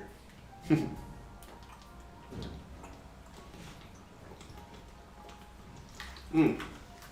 All right. Okay, so this is the hardest part, basically, to doing this dish is putting the mashed potatoes on top. You know, getting the mashed potatoes on top and spreading it without kind of like messing up the whole thing. So, all right, here we go. So first we gotta pop this in here. Perfect.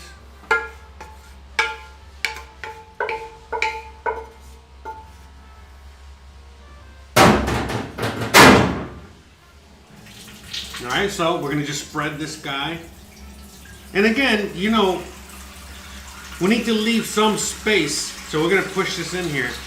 We do need to leave a little space. I know I'm barely leaving any space. Look at that. Because there might be a little spillage. So again, I'm glad that I put this aluminum contraption under here to help in case there's any spillage as it's baking in the oven.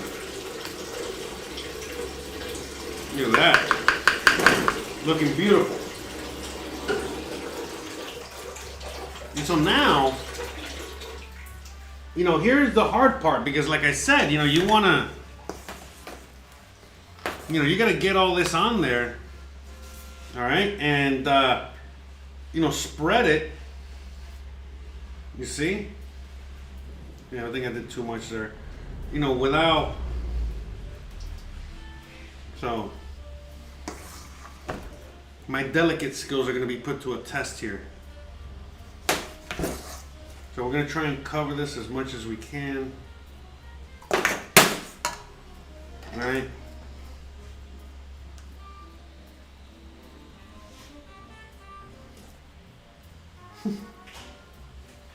All right. All right.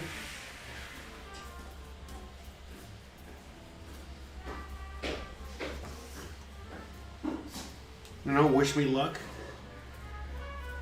Yeah, this one here.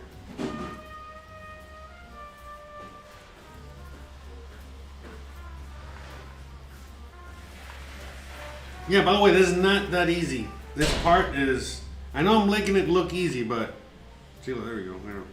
First mistake. Yeah, because we want to, there we go, hold on.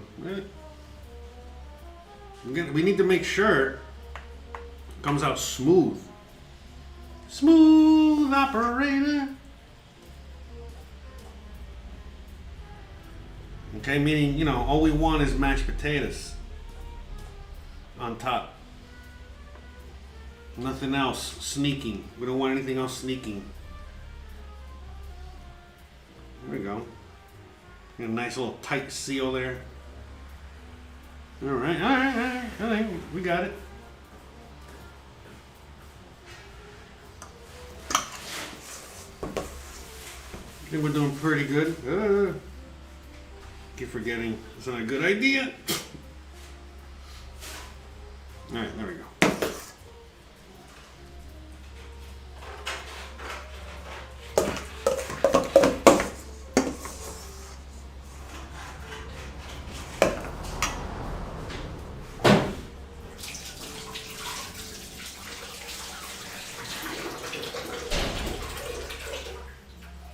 Okay.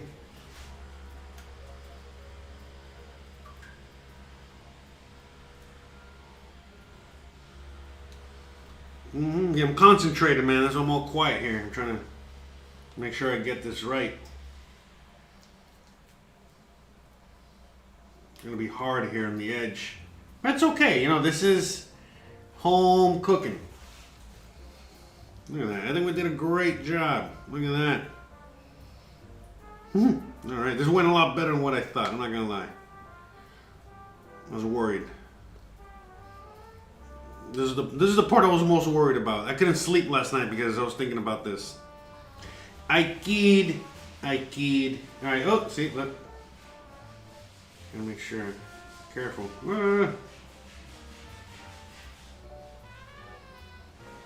Yeah, this edge here is giving me a little problem. Oh, we just had. Look at that. Boom. Cover that up. Like a pro. The scalp. See, look, it's already overspilling a little bit. So, I already know this end's going to be a little bit of a problem. And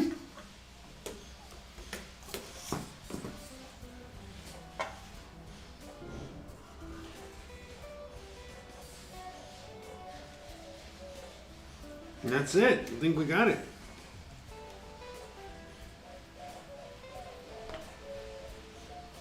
I'm gonna cover this end over here. Okay, we already got the GoPro. Where was? Oh, okay, the GoPro's out for commission. All right, so we got it. Bam. All right, so let me just kind of clean the edges real quick here. All right. Good. All right, let's get rid of this.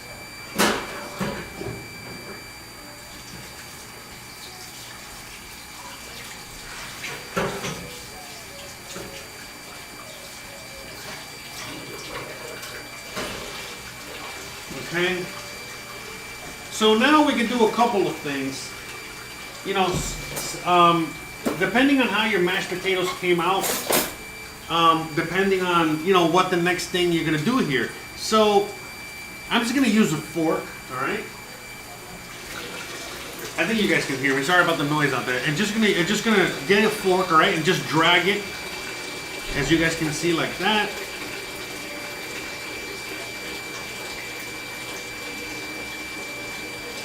You know why? Because it gives it a nice little, you know, extra flair. And actually what this does more than anything else is that in the oven,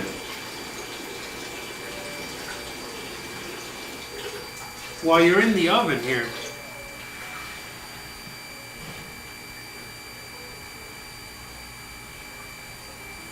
yeah, sorry. While you're in the oven, this actually helps you.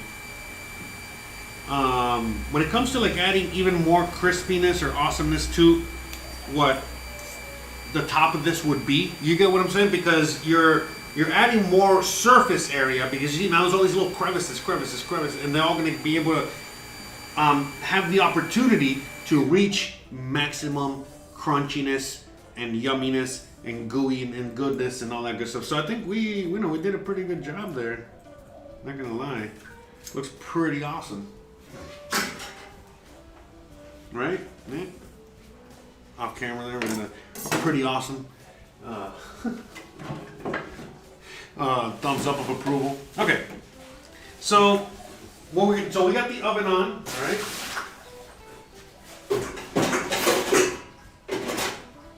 We got the oven doing its thing, so we're now gonna pop this in the oven. I think you guys can see the oven there. Okay, yeah, cool. Right, they can see me. Okay. I'm gonna pop this guy in the oven. Alright. Now we got a piece of, we'll make sure we don't want that to fall in the oven there. Okay, so that's it. Say bye! Bye guys, bye! Bye! Alright, bye! This guy. Alright, so he's in the oven. So now we gotta like bake him in there for a little while. It's around 30 to 45 minutes, give or take, okay? So what I'm gonna do, now is real quick is that I'm gonna put a timer, you know, so we don't lose track of time. I'm gonna put 35 minutes, alright? I think that's enough time.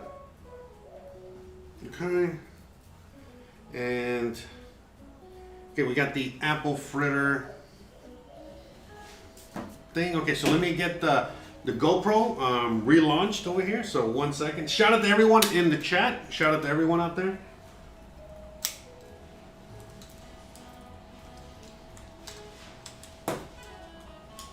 Yeah, so what I was doing there, making that roux, or something the technique of Sanger. Yes, you know, in a sense, that is making a roux. The reason it's called Sanger is because when you're adding the flour over the vegetables or the mix that you're making already, in order to kind of like make the roux with, you know, what you have in there already, as opposed to making the roux and adding it later. You know, so that's, you know, when you do it like that, when you separately mix the fat with the flour, and then you add it to whatever, that's the roux. But when you do like that technique is called Sanger. You know, Sange, I think.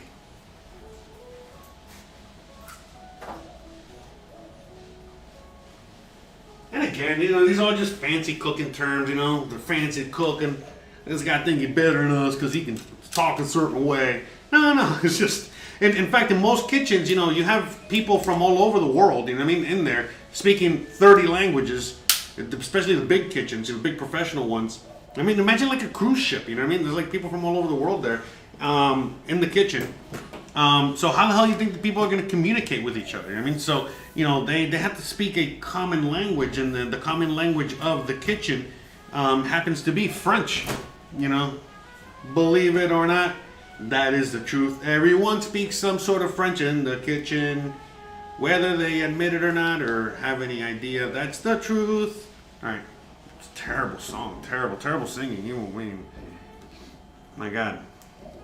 I did not make it on Idol. All right. So I'm going to show you guys. I think you guys can see the recipe. Here, you guys can. No, I don't think you guys can see. Oh, yeah. Here, I'll put it under the apple.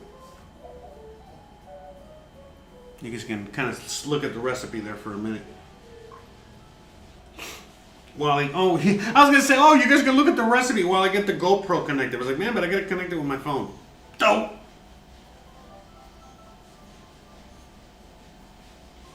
Anyway, shout out to everyone out there, you know, in the chat. Shout out to everybody watching. Yeah, so I'm also streaming on Twitch. Who knew? You know what I mean? I mean, not on Twitch, on Twitter. By the way, nobody out there is watching me on Twitch, I don't think. You know, thanks for the help. Anyways.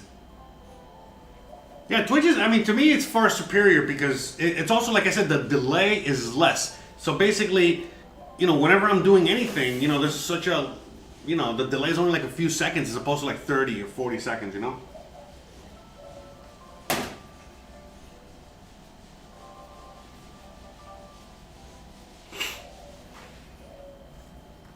So now we're gonna get the apple fritters, right? So that's like the next thing we're gonna be doing. We're gonna be doing the apple fritters.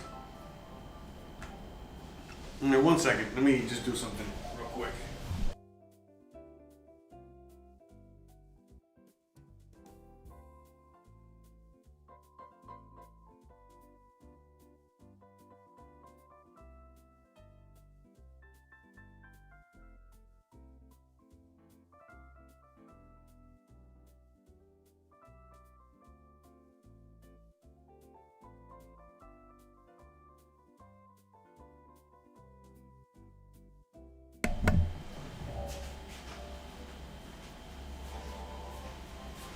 Alrighty then.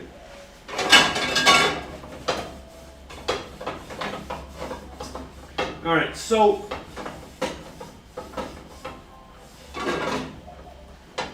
since we are going to be doing some frying, let's start getting the oil ready.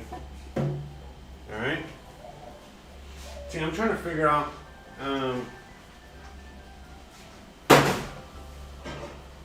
I think, you know what, I think I'm going to use this pan instead.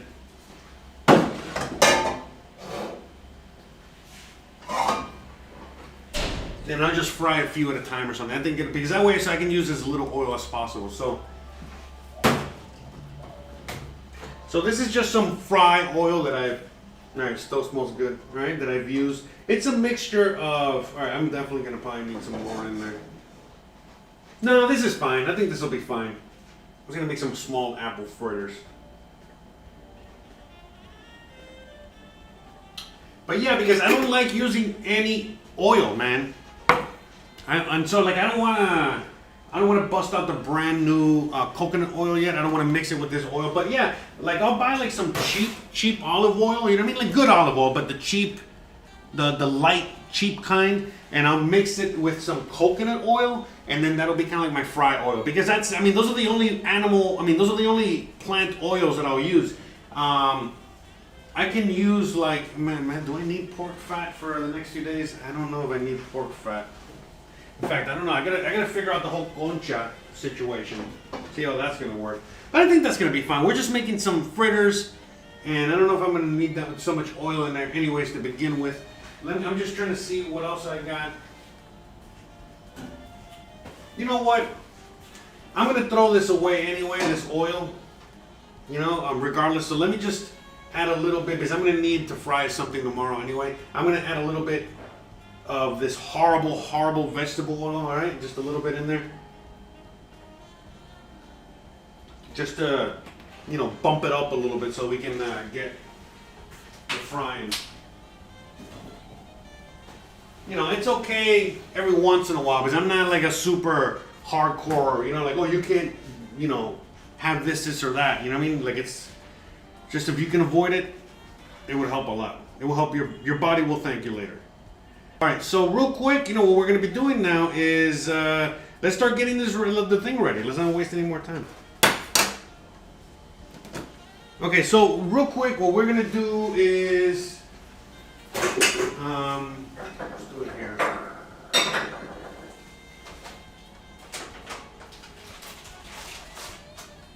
So we got powdered sugar, okay? We got vanilla, we got milk. Okay, so we're going to be making the frosting, okay, first. That's the first thing we're going to be making. Okay. Let me clean. This is just some flour that I had in here for the sanjay. I don't want to really mix it in. Okay. And I don't want to put, you know, any liquid. I don't want to put any kind of, you know, anyways. All right, let's just do this one at a time. All right, so how much powdered sugar do we need? We need a cup.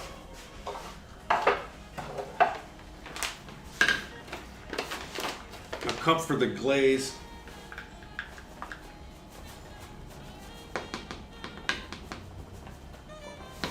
I'm doing a little less than a cup because, you know, it's a lot. And we're going to sift it. I don't need that much glaze anyway. So yeah, we're going to sift it real quick.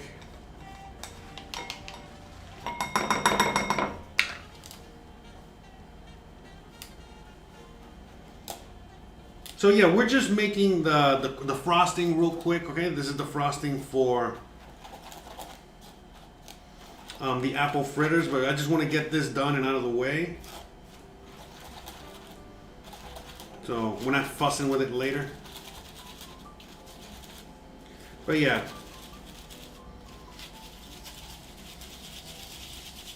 I always err on the side of caution when it comes to something like powdered sugar. Add a little less. Especially when I'm making something like a frosting because so many of these recipes, look at that, there's so much in there. This is so much. It's like a bit overboard. All right, so 1 teaspoon of vanilla.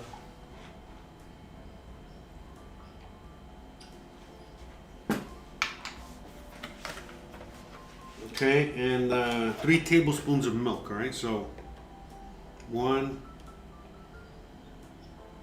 2. All right, we're gonna start with that first, and then go from there. All right, so we're just gonna use this little. Hold on, let me get the camera so you can see better. Yeah, there you go. Man, do I need any? I don't think I need any butter. I think I'm gonna just put that butter away. But you see,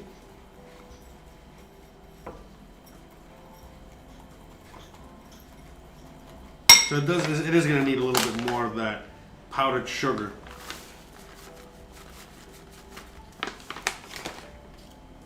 I guess I shouldn't be so stingy. So I'm gonna just change the recipe too when it comes to the milk. So I only put 2 tablespoons in there.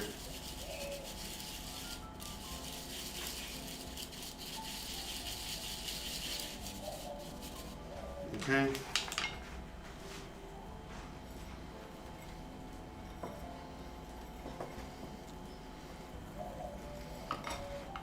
Look at that. There we go. That's more like it. Got all this cocaine everywhere. Look at that. Beautiful. Okay, so that's the frosting. I'm going to set that aside.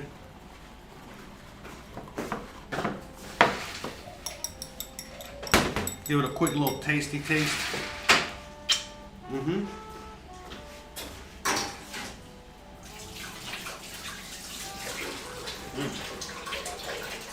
Nice little glazy glaze.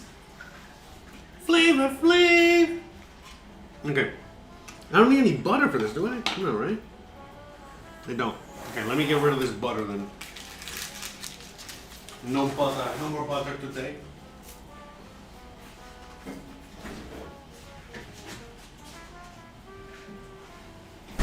Okay, so now, the other bowl. So now in this bowl, we're gonna start making the fritter batter. Okay, I didn't turn on the oil yet because I'm gonna wait because I know that pan heats up quickly. All right, so let's just get all these ingredients in here first. All right. So flour, we need flour.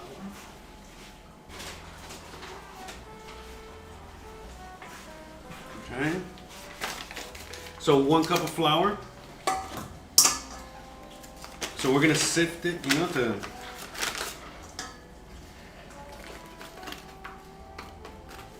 get the best possible result here. Okay, so we got 1 cup of flour.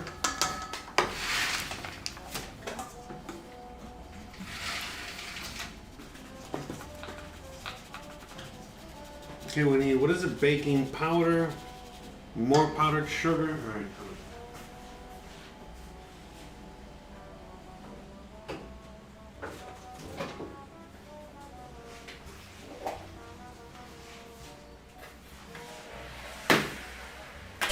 Shout out to everyone out there. Seems like there's a lot of we have a lot of whatchamacallit, spammers spamming it up. I guess ever since I made that episode on spam, you know, and I left them hanging with the spam there, you know, they just can't get enough. Okay. What was I gonna do? Okay, so we added the flour in there. Let's add, what is it, 1.5 teaspoons. Is it teaspoons? Okay, it is teaspoons. And I had like other measuring. You know what happened to them? Anyways. Yeah, this is wet. It's wet.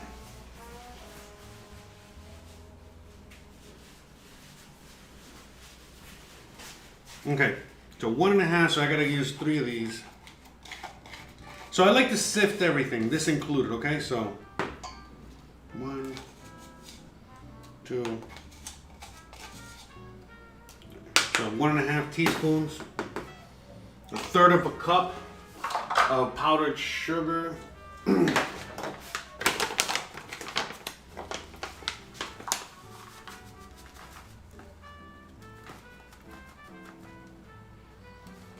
Shout out to everyone. Yeah, this looks good. But anyways, yeah, tomorrow we're going to be making some mole, some sopapillas, and then we're going to be making some, hopefully, some Mexican bread. Some of that yummy Mexican sweet bread on Thursday. That's the idea. 1.5 teaspoons of salt. Right? Or just just half a teaspoon of salt. Okay.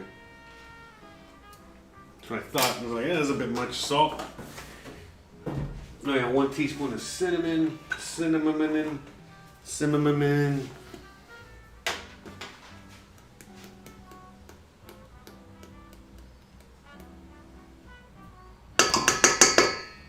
Some cinnamon. 1 egg. All right, so let's just get all these dry ingredients in there first. Yeah, and then I'll turn on the fryer in a second as soon as I start cutting up the apples. Shout out to everyone out there.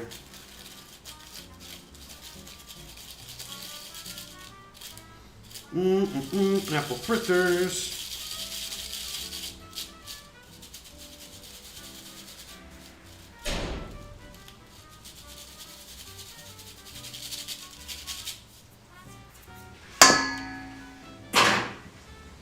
Got some apple fritters up in here. All right, 1 egg and 1/3 cup of milk. So let's get the milk ready.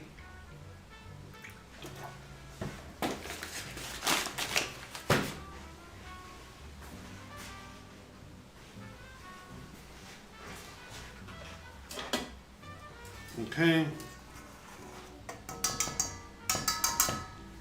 Yeah, actually, hold on. Let me probably use this whisk better. Okay, so 1 egg.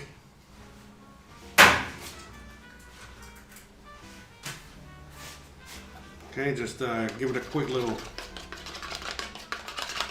beat it up a little bit.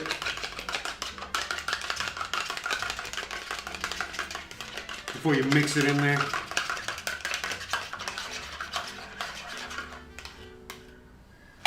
Okay.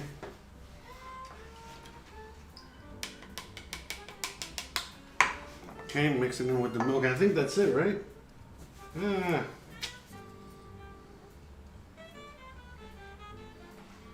And then, yeah, that's it. Okay. So we're going to add all that. We're going to mix it together.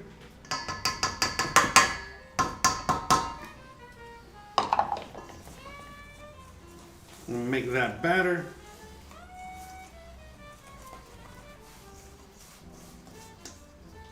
Yeah, stay inside the bowl, man.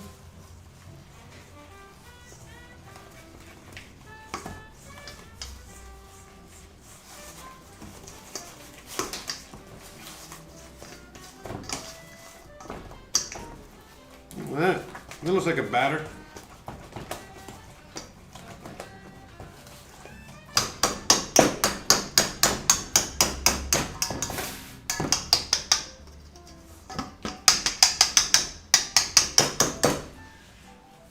Okay.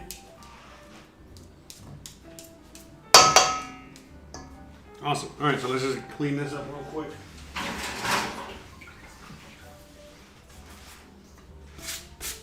Okay, so now, so we got the batter, as you guys can see. Yummy, yummy. So now what we're gonna need is the apples. Okay, so what we're gonna do now is that we're gonna turn the oil on. I'm gonna start working on these apples. Now remember, we cleaned these apples already.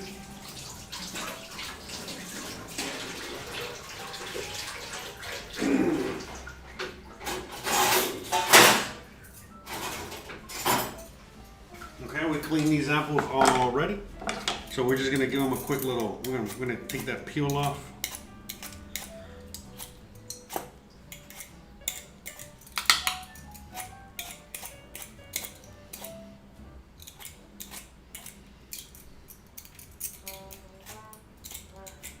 So you can use whatever apple you want. These are just apples that I had in the fridge that had to go soon. They had to go. They were not paying rent. So I'm here putting them to use.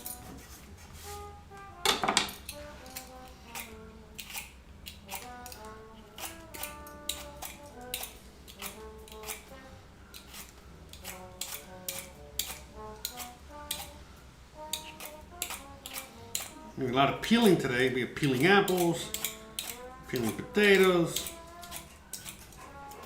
What am I, in the army here? Oh, you want to go outside, Gizmo?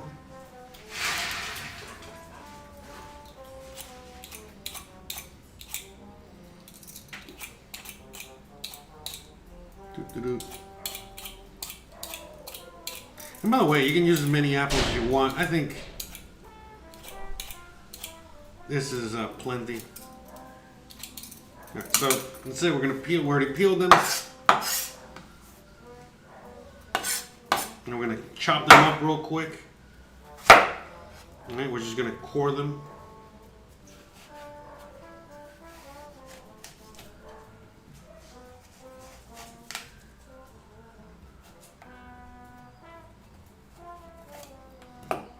Shout out to everyone out there watching from the internets. Shout out to everyone that watches me later on. I see that I have a lot of views that come later. So shout out to everyone that's watching me in the future. Shout out to everyone here with me, and shout out to everyone coming at me from the future.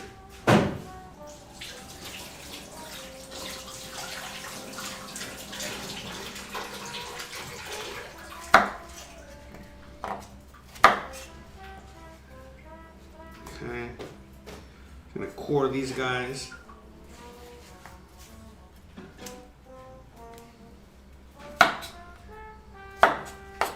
Okay, that's it. So now we're just gonna give them a quick little dice. Okay.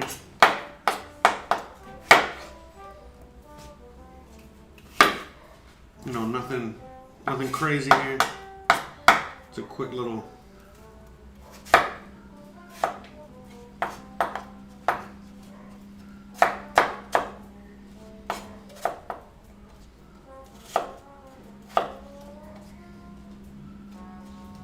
You know, dicing up some apples. Yeah, so you want like little pieces of apples in there. You know, we're not trying to get like some huge chunks.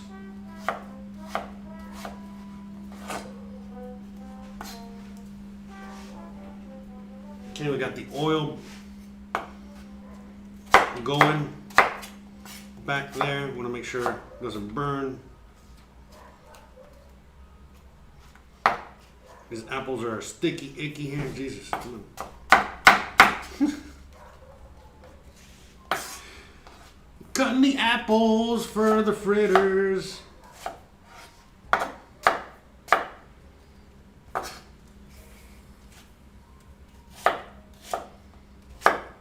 So yeah, all this is like super duper yummy comfort food.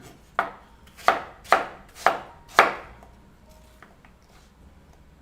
that's it.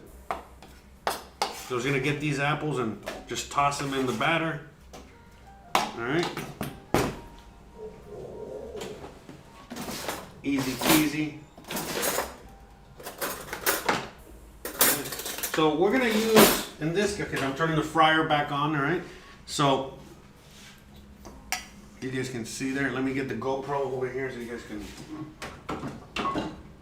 see what's going on with those guys.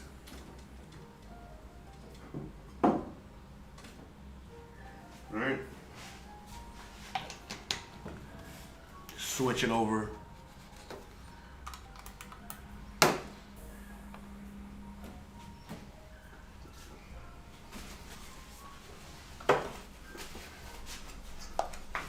Oh yeah, oops, I switched it over too quickly.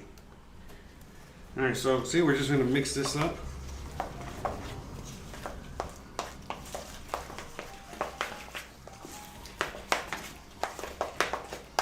Okay. Nice thick batter.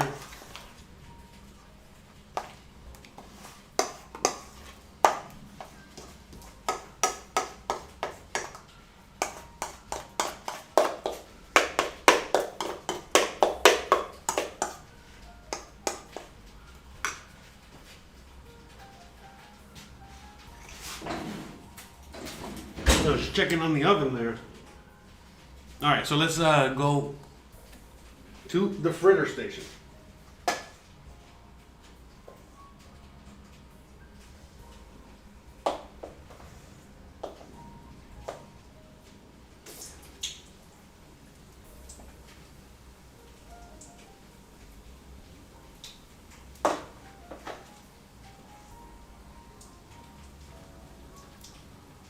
All right, so let's just do like 4 at a time here.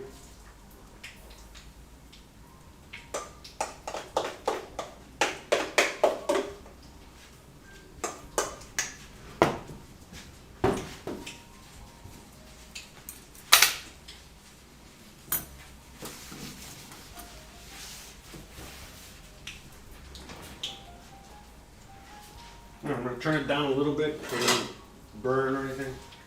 All right, so look at that.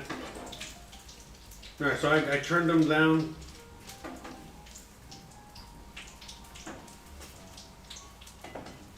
Okay, make sure they don't burn. Okay. Because it's gonna take a little while to fry up. Let me go take out, clean up a little bit here real quick. Yummy, yummy in the tummy. It's looking mighty good.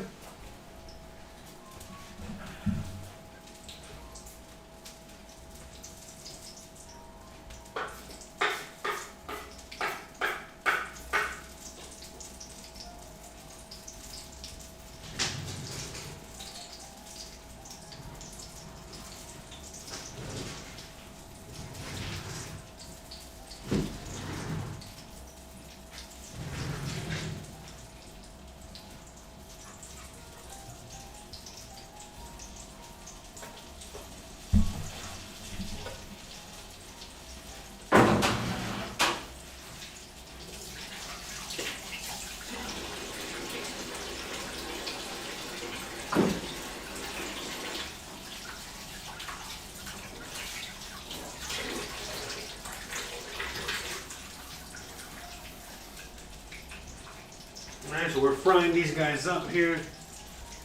Yummy, yummy. Just keep moving them around.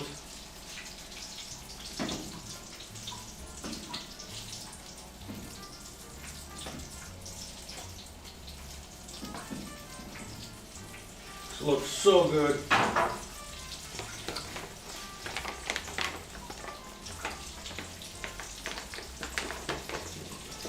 I'm excited for them.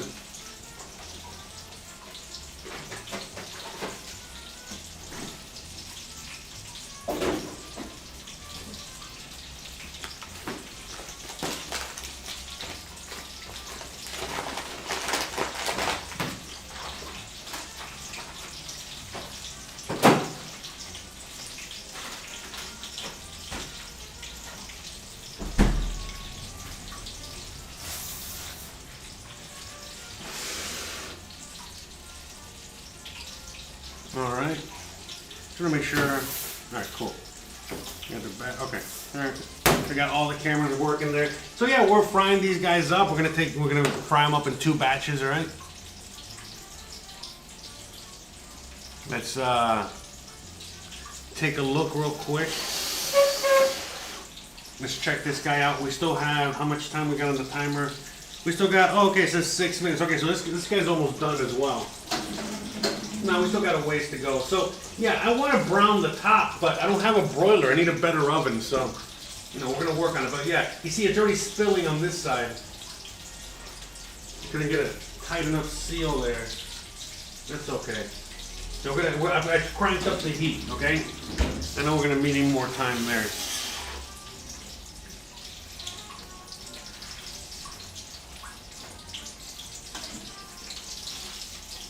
In the meantime, forgot to switch the cameras. Right. In the meantime, we're just flipping these guys around. We want to make sure they're cooked all the way through.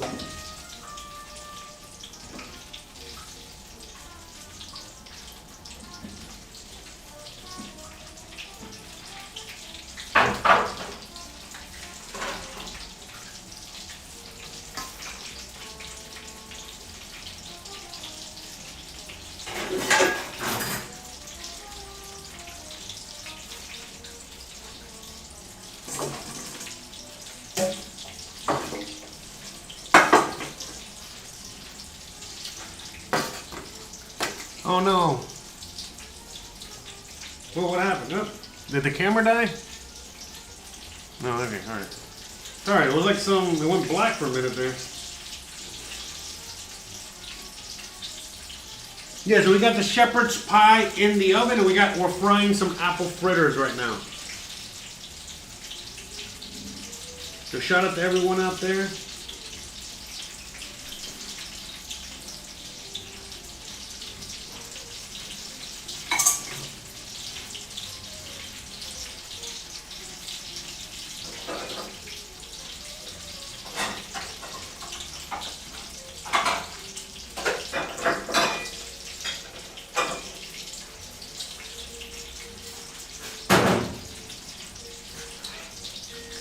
So we got the shepherd's pie in the oven. I cranked up the heat.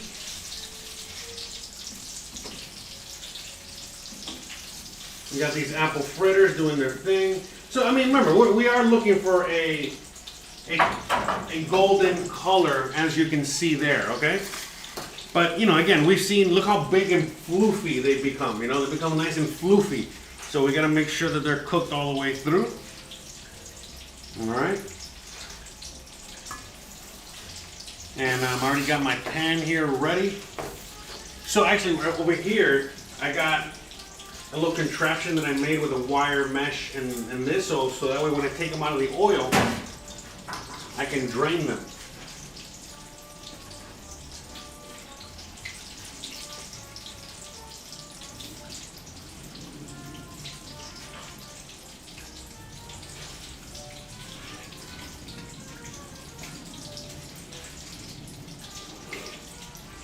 But I think these guys are almost done.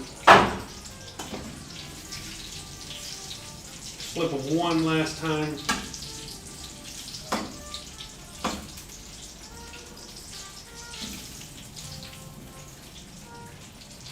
And we're gonna save this oil for tomorrow's sopapillas. Sopapilla time.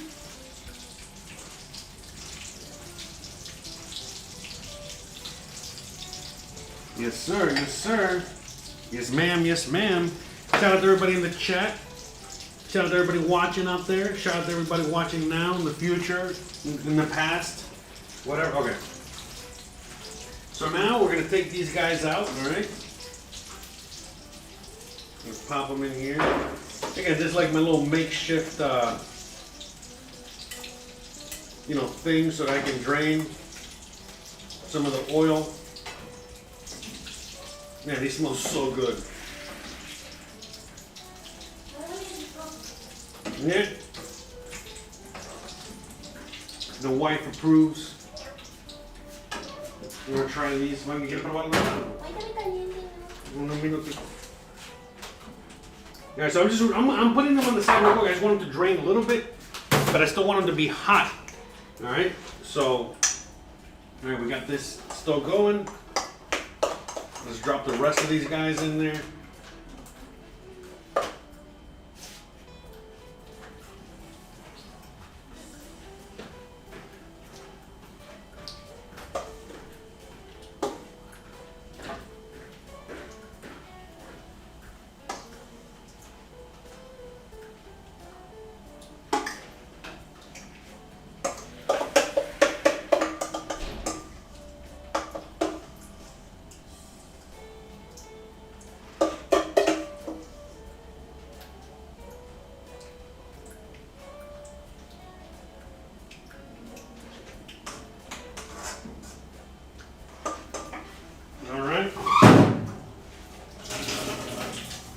And let these guys dry it out there. All right, so in the meantime, let's switch it over here. Let me show you what I'm doing. There we go. So you see, we have, like I said, like we got the apple fritters right here. Look at that, look how good those look.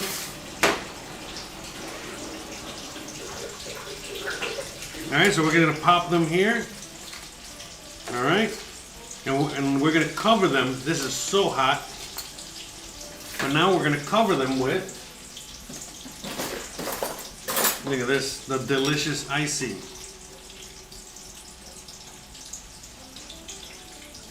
Yeah, you want to get some of that oil off, otherwise it's going to be very difficult. Because if you have the oil on there, if you got the oil on there, it won't really stick. The icing won't really stick, all right? Look at that.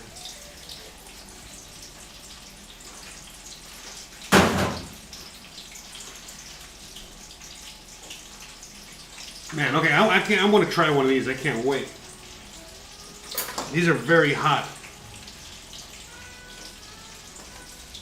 Alright, so, alright, they're cooked all the way through. I put this on a plate. Okay, so they're cooked all the way through, as you guys can see. All right, here. We'll put this to the side for a minute.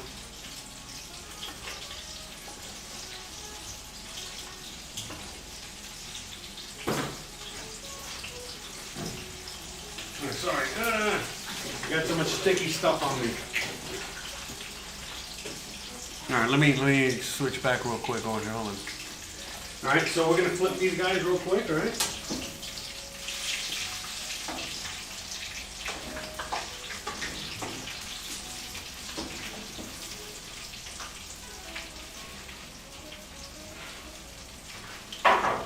Okay, so let's go back over here. Oh, GoPro. Oh, there we go. Sorry, caught me in the act there. Okay, so we're gonna add some more of this because I want that extra yummy ooey gooiness. See how this is going. Oh man, this is good. What? Man, you know what this tastes like? Like the fair.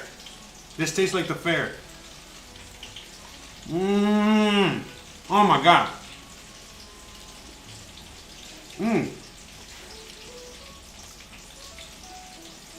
This is like my new favorite thing.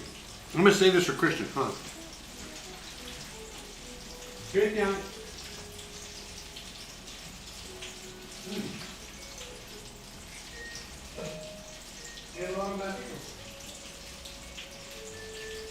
Yo te lo traigo.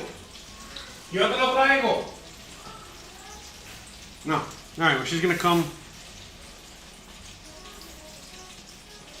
to try it out real quick. Gizmo's over here. He's like, oh, did somebody say try food? Man, it's just so good. Yeah, she's out there working. La madera está llena de hongos. Oh no. Está aquí lavando con cloro. ¿Y eso? ¿Y eso que está lleno de? Ya me dieron la madera así contaminada. Bueno. Antes de barnizar la tengo que curar. No, está bien. Está muy mala, ¿no? Tiene remedio. Con cloro se quita.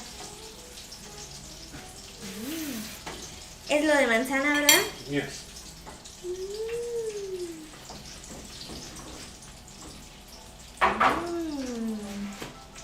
Right? I don't know what I think. We still got a little bit on the shepherd's pie. But I think I think we're done. I just wanted it to kind of crisp up a little bit more on the top, but I think we're gonna just go with that. Esto está muy rico. No me gustan los dulces, pero está rico. Right? Esta receta, so this recipe is from 1927.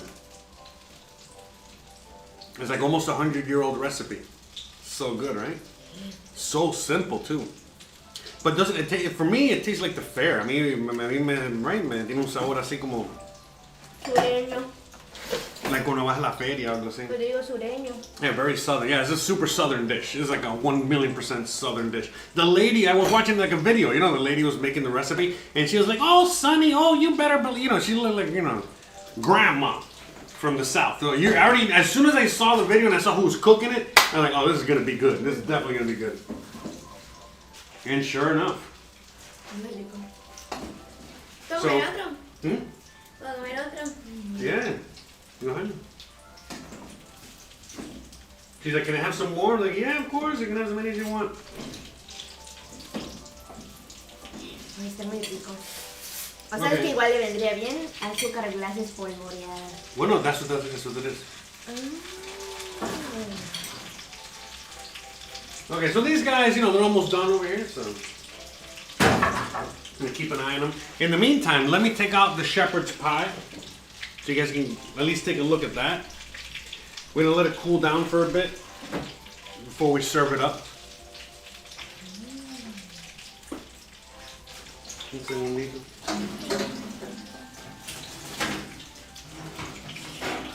Look at that, nice and bubbling. ¿Ya está hecho? Yeah.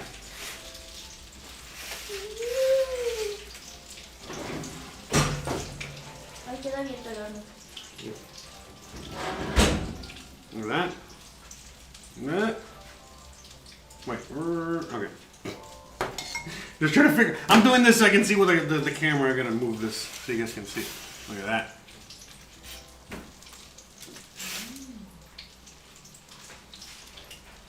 Okay. La licuadora. You got the shepherd's pie. ¿Tú quieres probar esto ya o no? Ay, no sé si está muy rico. No, I mean, antes de terminar de eso, no. No.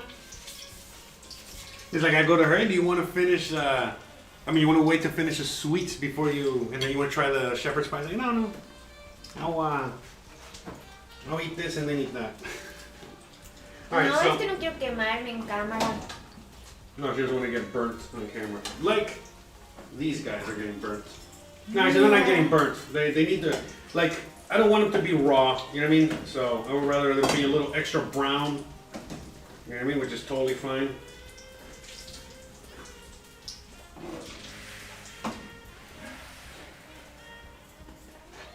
It's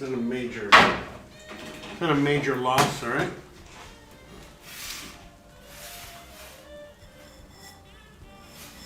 Okay, so we got those in there. We're just gonna let them kind of drain for a little bit. Okay, perfect. We got the oil perfect for tomorrow. We're just gonna cool that down, drain it. That's it. So yeah, now, again, I'm just kind of getting all that whatever excess oil off of it real quick. But we got the shepherd's pie. Now the shepherd's pie, honestly, you cannot serve it now. You have to wait. You have to wait. Because if you open it now, if you crack it open now, 1,000,000% is just gonna just all melt together. You know what I mean? It's gonna be all too soft and liquidy. You gotta let it settle for a little bit. So just think of it like a steak, where once you grill it, once you cook it, once it's done, you gotta let it do its thing for a little bit. But that's okay. If you guys are in the chat right now, you guys are out there, you guys want to talk to me, ask me some questions while we wait for this, let me know and we can have the chat. All right. So in the meantime, let's get these guys in here. All right. Look at that. Boom. Boom. Boom. Little baby in there. Es padrísimo. Yeah. Now get out the gizmo. All right. Now we're just gonna glaze these guys real quick with the remaining of the glaze. El glaze está rico, no está muy dulce. The glaze is very delicious, she says. Tiene canelita. Yeah, the original recipe did not have any cinnamon, but I was like, this needs cinnamon, man. You know what I'm saying? Para mí manzana y canela siempre es. That's right, that's right. You can't, if you're gonna have any kind of dessert with apple, you need cinnamon, man. Well, look at that, this is a perfect amount of icing. Good. I hate having extra icing. So there's a little icing there on the bottom. You can soak that up later as it hardens or whatever. But these apple fritters, huh? Very good. A lot better than what I thought they were going to be. I knew they were going to be good, but man, I had no idea they were going to be this good. Puros éxitos esta semana. That's right, that's right. So, We got a little cleaning up to do still, but in the meantime, you know, we're gonna sit here and chat for a bit.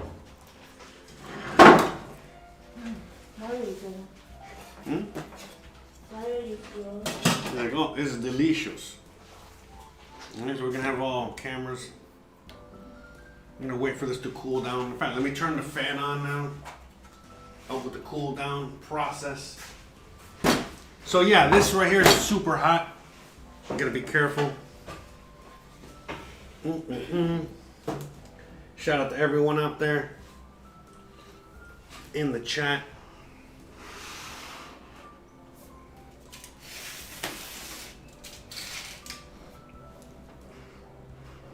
There you go. You guys can see everything there. You just want to watch Christian eat her.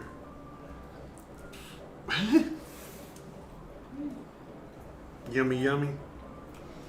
In the tummy. So we got the apple fritters done. So I'm gonna cover them in a little bit. I'm gonna wait for them to cool down a little bit. I don't want to cover them right now because otherwise, remember they just came out of the fryer, so they're hot and they're crispy. And you know, it's an apple fritter. You guys have had apple fritters before, like at Dunkin' Donuts, right? I mean, come on. So. Right? This is so good. And the apple gets nice and soft and cooked and it's just so good, man. Those apple fritters are gonna be one of my new favorite, right? Like it was so simple to make. It was only a few ingredients. But you know, those are the great recipes, really. You know what I mean? Recipes that are very simple. Okay, just like this dish that we just made here, you know, it's very simple and very delicious. In fact, you know, the worst part of this right now is that it did get a little dirty. So let me see if I can clean it.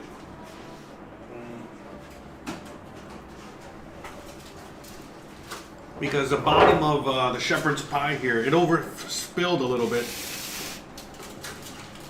So let's try to. Here, you guys can keep an eye on those now.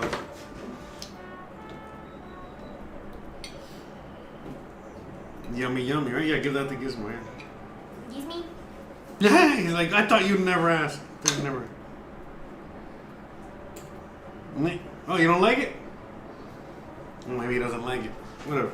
You bastard. He's like, I don't know, it has apples in there. I don't know if he's even. I don't know. Lo va a intentar, como que no sabe. Yeah. Ya se lo comí. Okay. I think it was just too hot. Okay, so we're just putting this here. So we can, so it can help. So you see now, I'm gonna worry, I'll clean the bottom when I clean the bottom, but now, at least the bottom is already.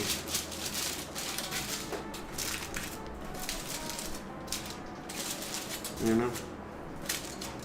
Yeah, because, you see, good thing we put that on there, right?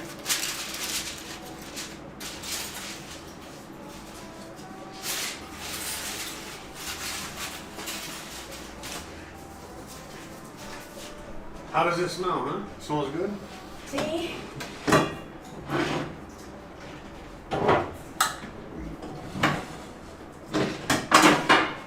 See if we got anyone in the chat. What happened? No sé cómo te See anyone in the chat out there? Besides the Russian bots, I don't know why Russian bots love me. No, but that's everywhere. They're all over the internet.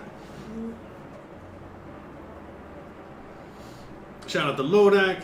Looks good from his house. Oh, John Stone made the carbonara today. Oh, awesome. How did it come out? I hope it came out great. By the way, that carbonara was so good. Last night I was hungry after the podcast and I wanted a snack. And I just threw it in the microwave. You know, it was left over in the fridge.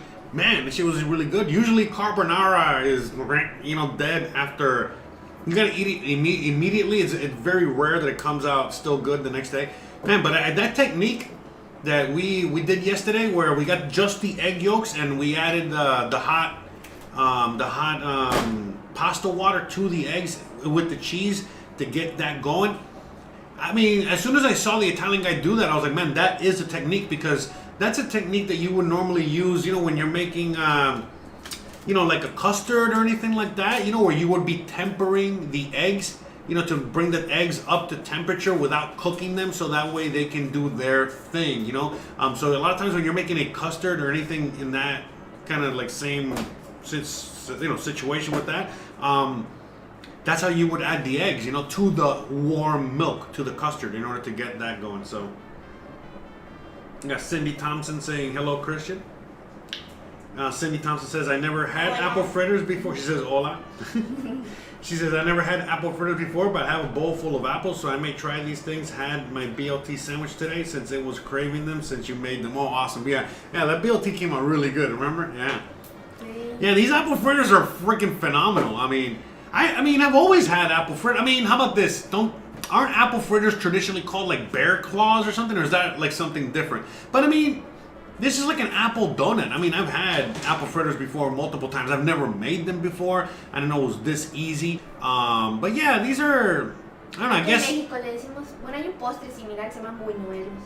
Oh, so that's a buñuelo, really? Okay, that's a similar, I don't know, I thought buñuelos are something completely different. Pero no tiene ningún fil adentro, o sea, solo es la masa y le echan miel encima. Okay, so una versión pobre de eso. Yeah, so the Mexican buñuelo is the same thing, but no apples, But esta receta, this recipe that I got for the batter was, it was an apple fritter batter, but in the recipe it said that it's just like a batter that you can add anything to it. You can add apples, you can add corn, you can make corn fritters. Imagínate esto con maíz dulce, con elote dulce, right? With corn. Sí, o sea, todo se adhiere a la masa. Yeah. Now, we're gonna add corn. Don't omit the cinnamon. No cinnamon there. But yeah, you can make these fritters with just about anything. This is a really good batter. But yeah, again, just a nice base. What have you there. Ahí está Germán. Oh, hola, Hedman. How's it going? Thank you. The food looks amazing. Yeah, long time no see, brother. Yeah, man. Oh, it's funny. The people in the chat, you guys are. Oh, it's cool. You get to learn cooking and learn Russian at the same time from the bots. Yeah, right. I wonder what the bots are selling though. They're not bear claws. Yeah, so I don't know exactly what a bear claw is, but I think a bear claw is something similar. But yeah, probably not. But yeah, this is an apple fritter. I think they have them at Dunkin' Donuts. I'm pretty sure. I could be wrong though. But I'm glad the carbonara came out really good, and you liked it and it was yummy. How long has it been, guys? Has it been half an hour? I don't think so, right? I gotta do the dishes and stuff. Let me do a few things around the kitchen real quick. ¿Ya tú quieres probarla ya? Ya estará bien. How long? I don't know how long it's been since we took it out. Mucho, unos 10 minutos. Okay. So, no sé qué quieres hacer. You want to come back? Sí, voy a seguir trabajando. All right, she's going to go back to work. All right. I'm going to do the dishes. You guys are going to join me. All right. Yeah, but we got time to kill. We still, I want to try this thing on camera. I'm not going to mess it up. You know what I mean? I'm not going to be all, messing it up or anything. So we're going to wait, okay? We're going to give it a minute. All right? So I think by the time I'm done with the dishes, I think we'll be fine. So you guys can join me in the kitchen, while I do the dishes. And then I promise, as soon as we're done with that, as soon as we're done with the dishes, then we can get, back to cooking, okay? Back to eating, all right? Because that's it. We're done. We just gotta now try can I use other fruit to make them too? Yes, you can use any fruit. As far as I know, like I said, this is just a basic batter. The only thing I would do, okay, so they do have them at donut shops, okay. Yeah, but okay, so the only thing I would do different if you're gonna use this batter for anything else is take out the cinnamon. The reason I added the cinnamon is because we were doing something with apples and it's like, okay, this needs cinnamon, Okay, so we're gonna be doing these dishes real quick, all right? Got Gizmo out there. So yeah, the reason we're doing the dishes is just because, again, we gotta kill a little bit of time while we wait. Got Gizmo out there. He doesn't want to do dishes either. I get it.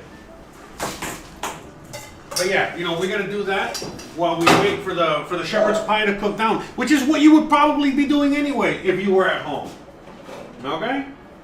So you guys can watch me kind of like put away the oil. You can see what I'm doing here. All right. So this is the oil we're gonna use tomorrow. You know, to make those sopapillas. And we're gonna put over here to cool down.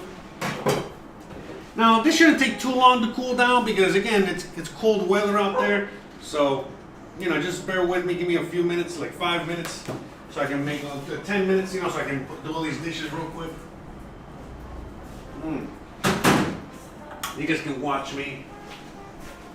You guys can watch me do the dishes. I know, so fun.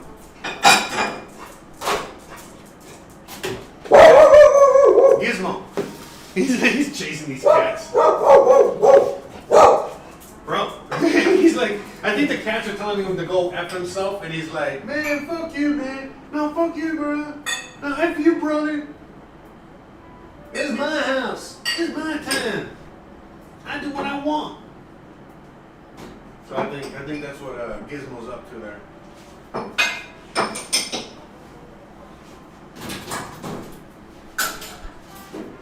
Doing the dishes while we wait for the thing to cool down. How long have we been streaming today, by the way? I wonder. Yeah, this is still very hot. We still gotta wait for it to cook. Oh, okay. Yeah, we got time. Oh no. Okay. Yeah, I thought I got some on me there. All right. So yeah, sorry. I was just looking at the time. The time. All right. So yeah, basically, yeah, 15 minutes. We gotta let this cool down. It's been, you know, we just took this out of the oven. This is so hot. Let me put it over here to cool down. I'm moving it around different areas of this over here. All right. Oh yeah, bananas in the fry. Yeah, banana fritters would be amazing. Banana fritters? Yeah, that would be really, really, really yummy. For sure. Alright, here we go. Just trying to avoid me doing these dishes. I hate. We all hate dishes, right?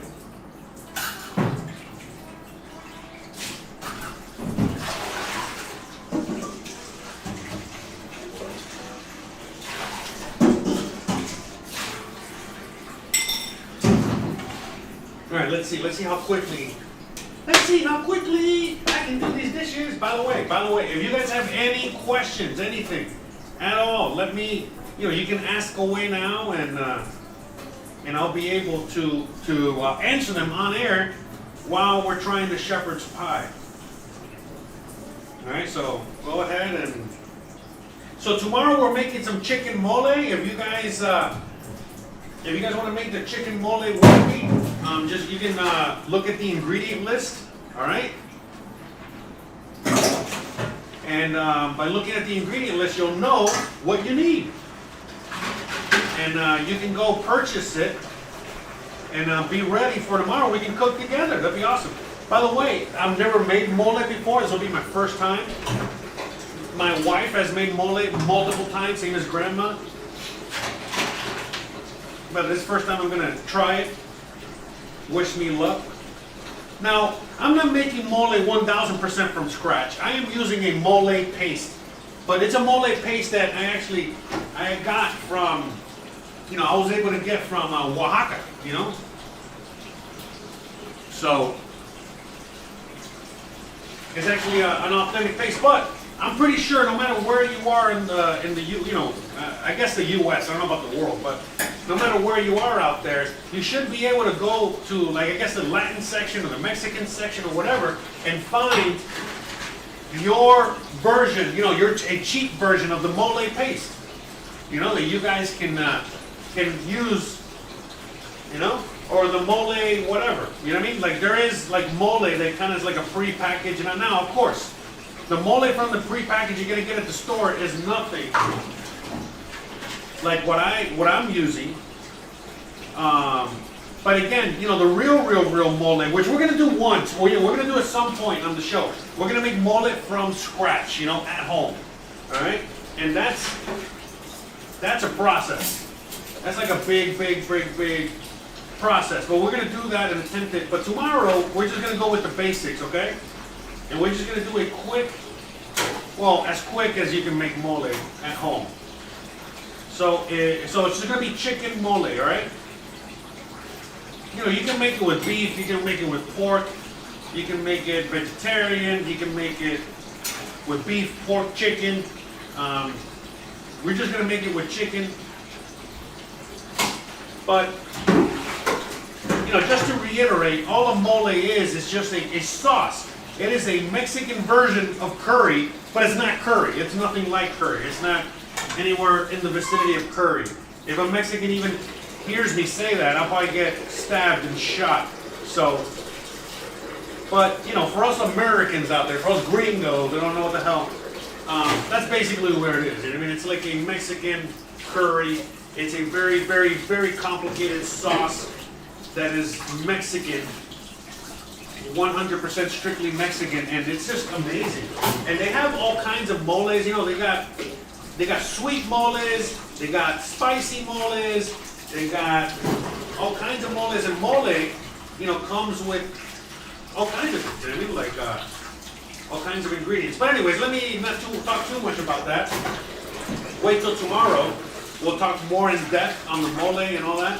But, you know, today we were making, you know, today's episode, just to reiterate what we were making today, you know, we were making some, you know, comfort food, some American, yummy, delicious comfort food that even though I myself am Cuban, I was born and raised in the USA, and, you know, this kind of meal, this kind of food is right up my alley. Very comfort food. I remember eating this as a kid alongside my rice and beans, you know. I wouldn't be rice and beans every night. I remember my dad, you know, liked to cook, and we would, you know, be exposed to a lot of this stuff, a lot of this American food. But again, I know that shepherd's pie is not American. I think it's, I think shepherd's pie is originally from, like, Ireland or something. I have no idea. I have no idea where it's from.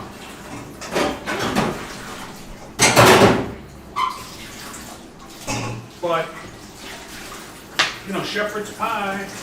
So again, you know, we're doing the dishes. I hate doing the dishes, but we gotta do them. And, you know, this is the best time to do it because we gotta kill some time. You know, we gotta wait for the shepherd's pie to cool down. Yeah, because look, I mean, this is part of the show. I gotta show you that, because if I don't show you the actual cool down period here, you know, a lot of people are not gonna let it cool down, and then they're gonna have a disaster. So you see, as much as I want to eat it, and I want to try it, and I want to end the live stream, and I want to just move on with my life here, I can't. I have to wait. We gotta wait. You know, we had the apple fritters, at least we had dessert. You know,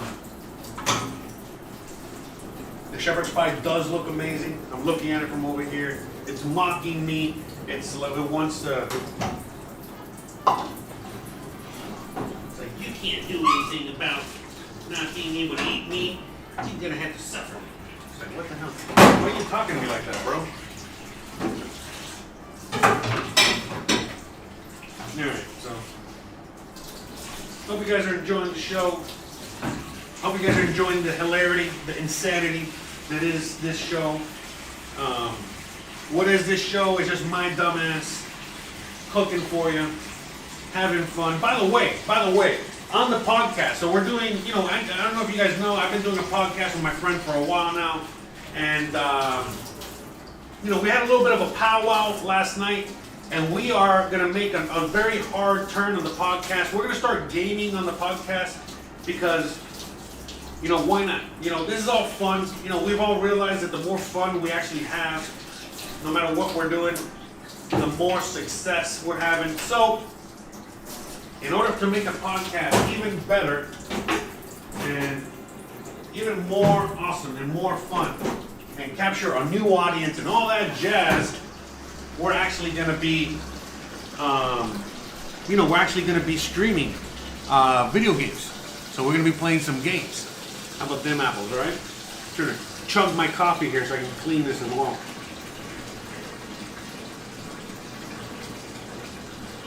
Yum. Oh, it's 3:30 already? All right. Oh no, I got my mouth so wet. Oh no. Oh, sorry about that. Jeez. Oh, good thing I didn't end the stream like an idiot. All right, 1 second. I don't even know if anyone's still watching out there. I think you guys are still there. Okay, so it's from the UK.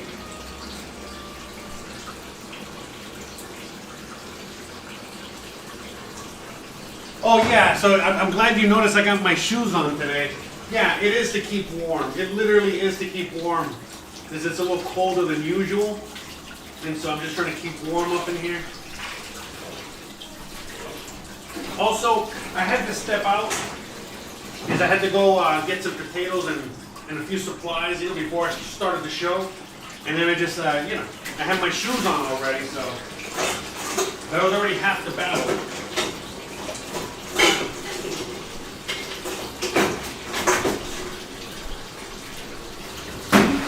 Yeah, I'm like the barefoot contesta, The barefoot bear.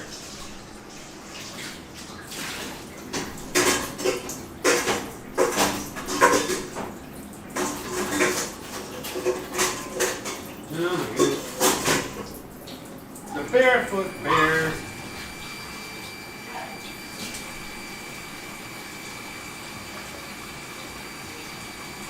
But yeah, again, another reason why I'm making that yummy comfort food.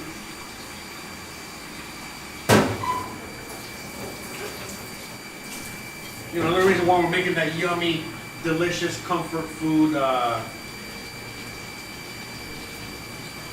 shepherd's pie, because again, it's cold. It's cold for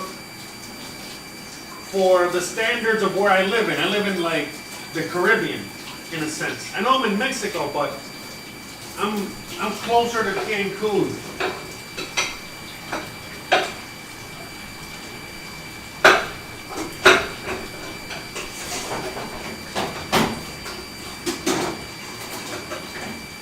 Yeah, because I want to add some perspective, to some of you guys that have no idea where I am.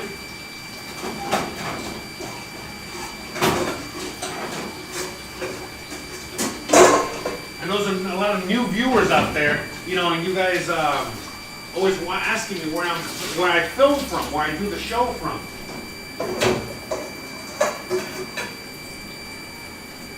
It's like I do it from Mexico. And no, I'm not Mexican. That's the funny thing. Not Mexican at all.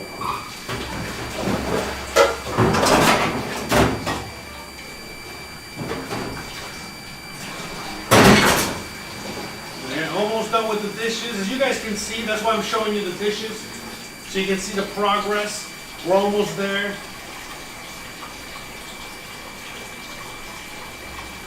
So you guys can enjoy and suffer with me in my misery as I have to do these dishes while we wait together.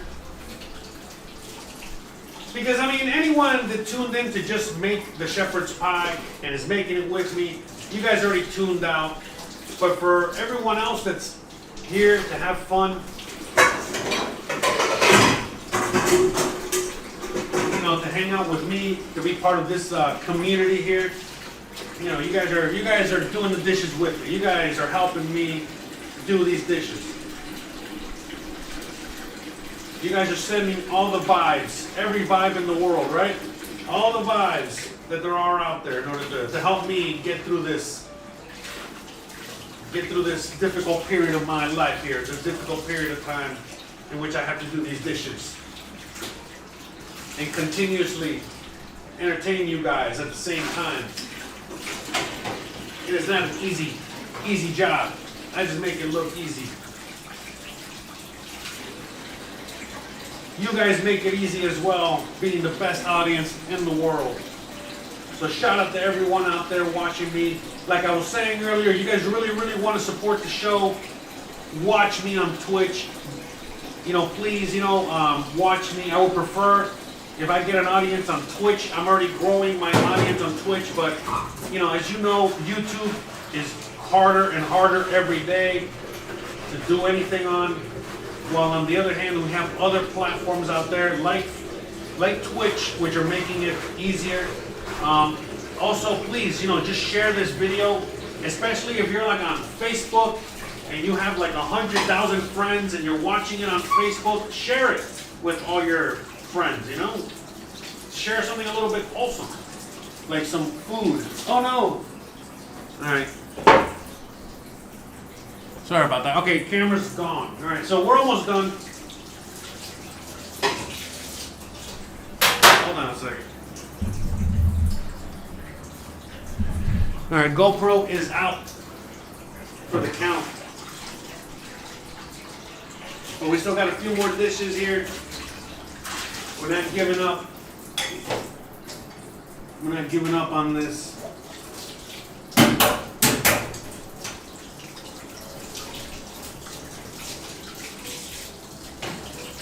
So yeah, like I was saying, this is so much funner, like doing this kind of like cooking show, I think is so much funner because, look, I love watching all kinds of cooking videos, don't get me wrong, but,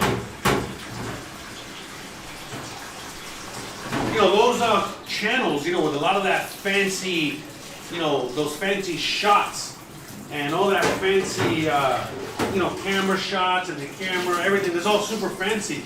That's really, really, really, really hard to produce. And yes, it is kind of cool. I mean, it's kind of cool. It's kind of forgiving. It's very forgiving when you're cooking by yourself and you are cooking, with a camera that, again, in case it goes really wrong, you can kind of just start over again.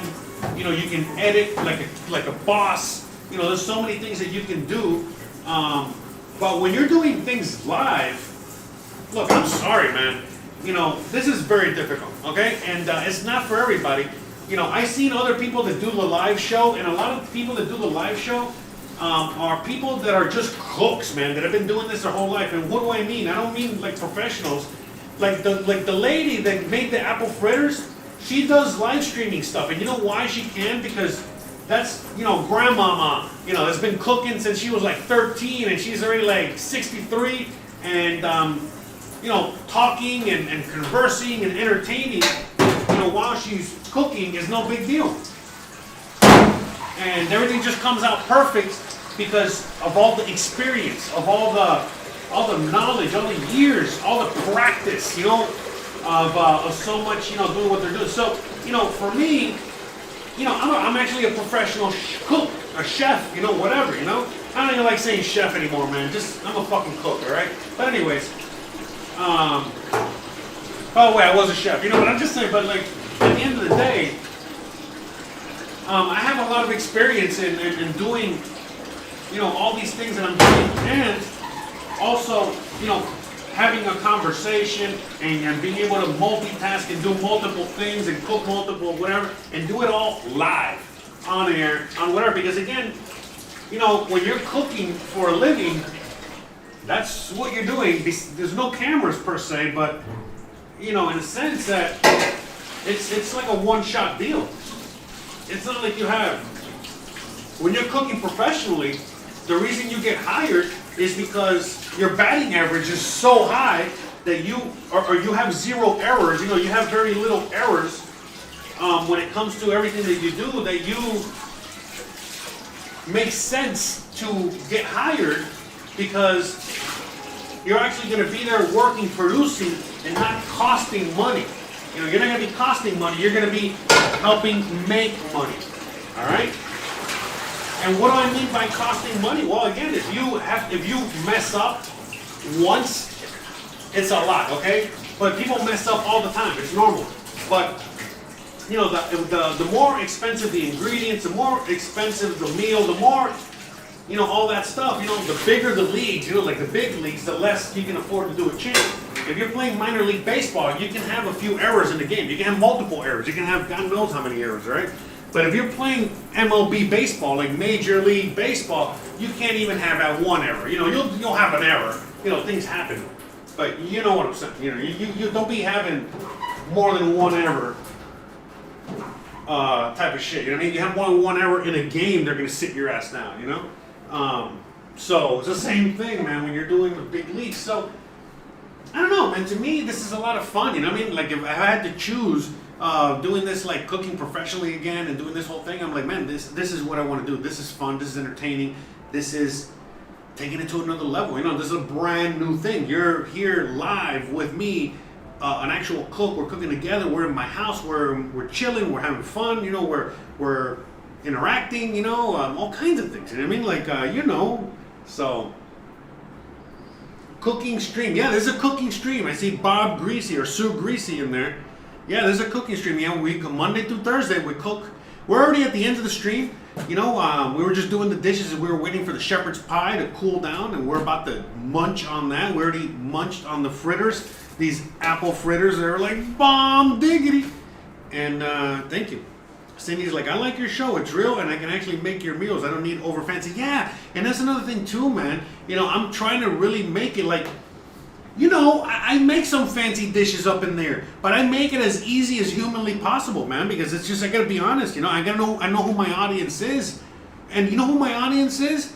People like my sister. You know what I mean? People like you, and we're all regular people, and a lot of times, you know what I mean? Just like everything else out there. A lot of times, you know, people, they, how do I say this, man? Their ego gets their best of them, okay? And they think that they're like really, oh, I'm the best and I can this, so I'm gonna make this with like the fanciest ingredients and make it look as difficult as possible so that people kind of give me that respect and that and I'm like, no, man, I'm doing the complete opposite.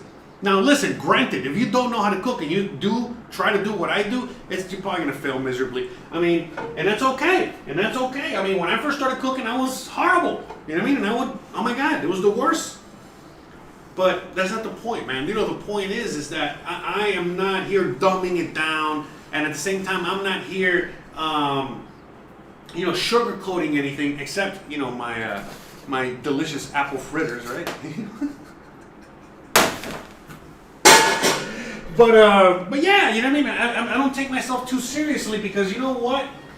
I have been yelled at and embarrassed by the most, you know, how do I say it? The most decorated of chefs. I've been there, done that. I've gone through all kinds of shit. And to me, right now, you know, being able to have the privilege to like act like a clown for my friends, you know, or for anyone out there that wants to join me and learn how to cook and learn how to have a good time and learn all kinds of awesome tricks and just be entertained at the very least.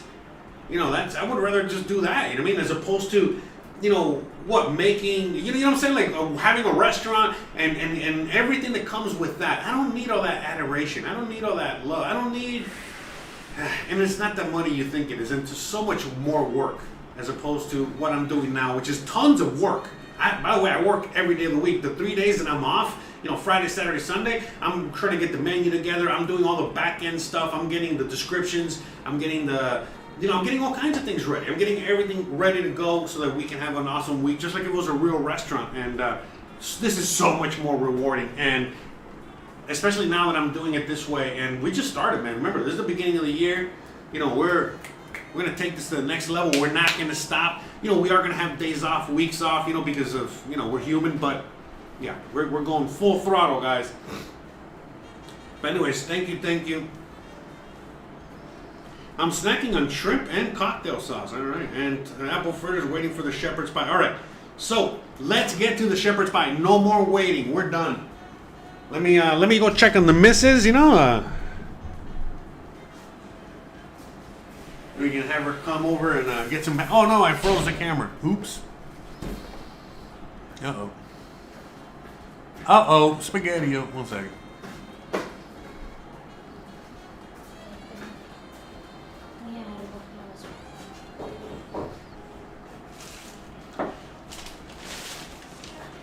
You ready?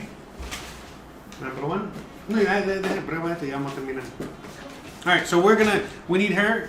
The most important, you know, she is the most important. Sit down.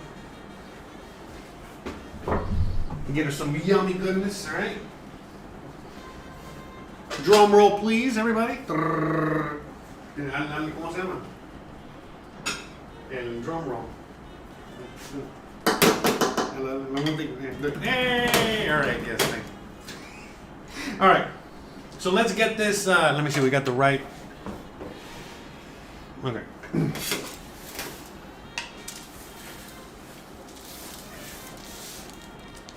All right, yeah, because I want to make sure we can. All right. So we're gonna now chop into this, all right? So that I'm like in the way here. I want to make sure. Okay, there we go. ¿Qué pedacito quiere como así? Sí. Chiquitico. Sí.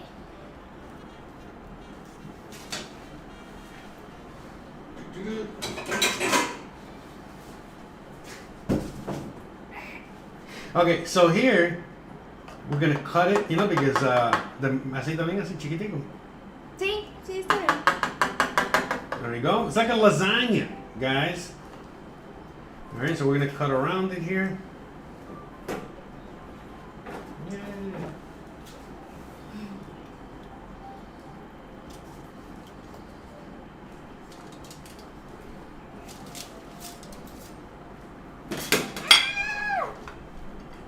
Desastre. But see, look how much it. Hold on.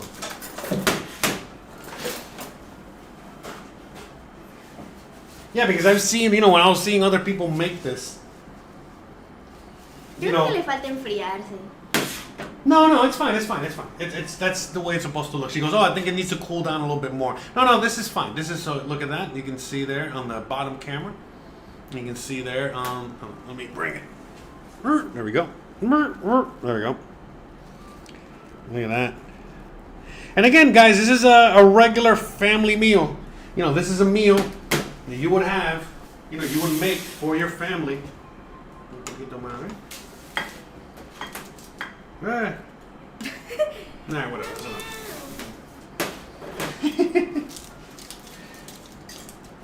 Ya está bien. Okay. Mi temperatura está bien. Now the moment of truth.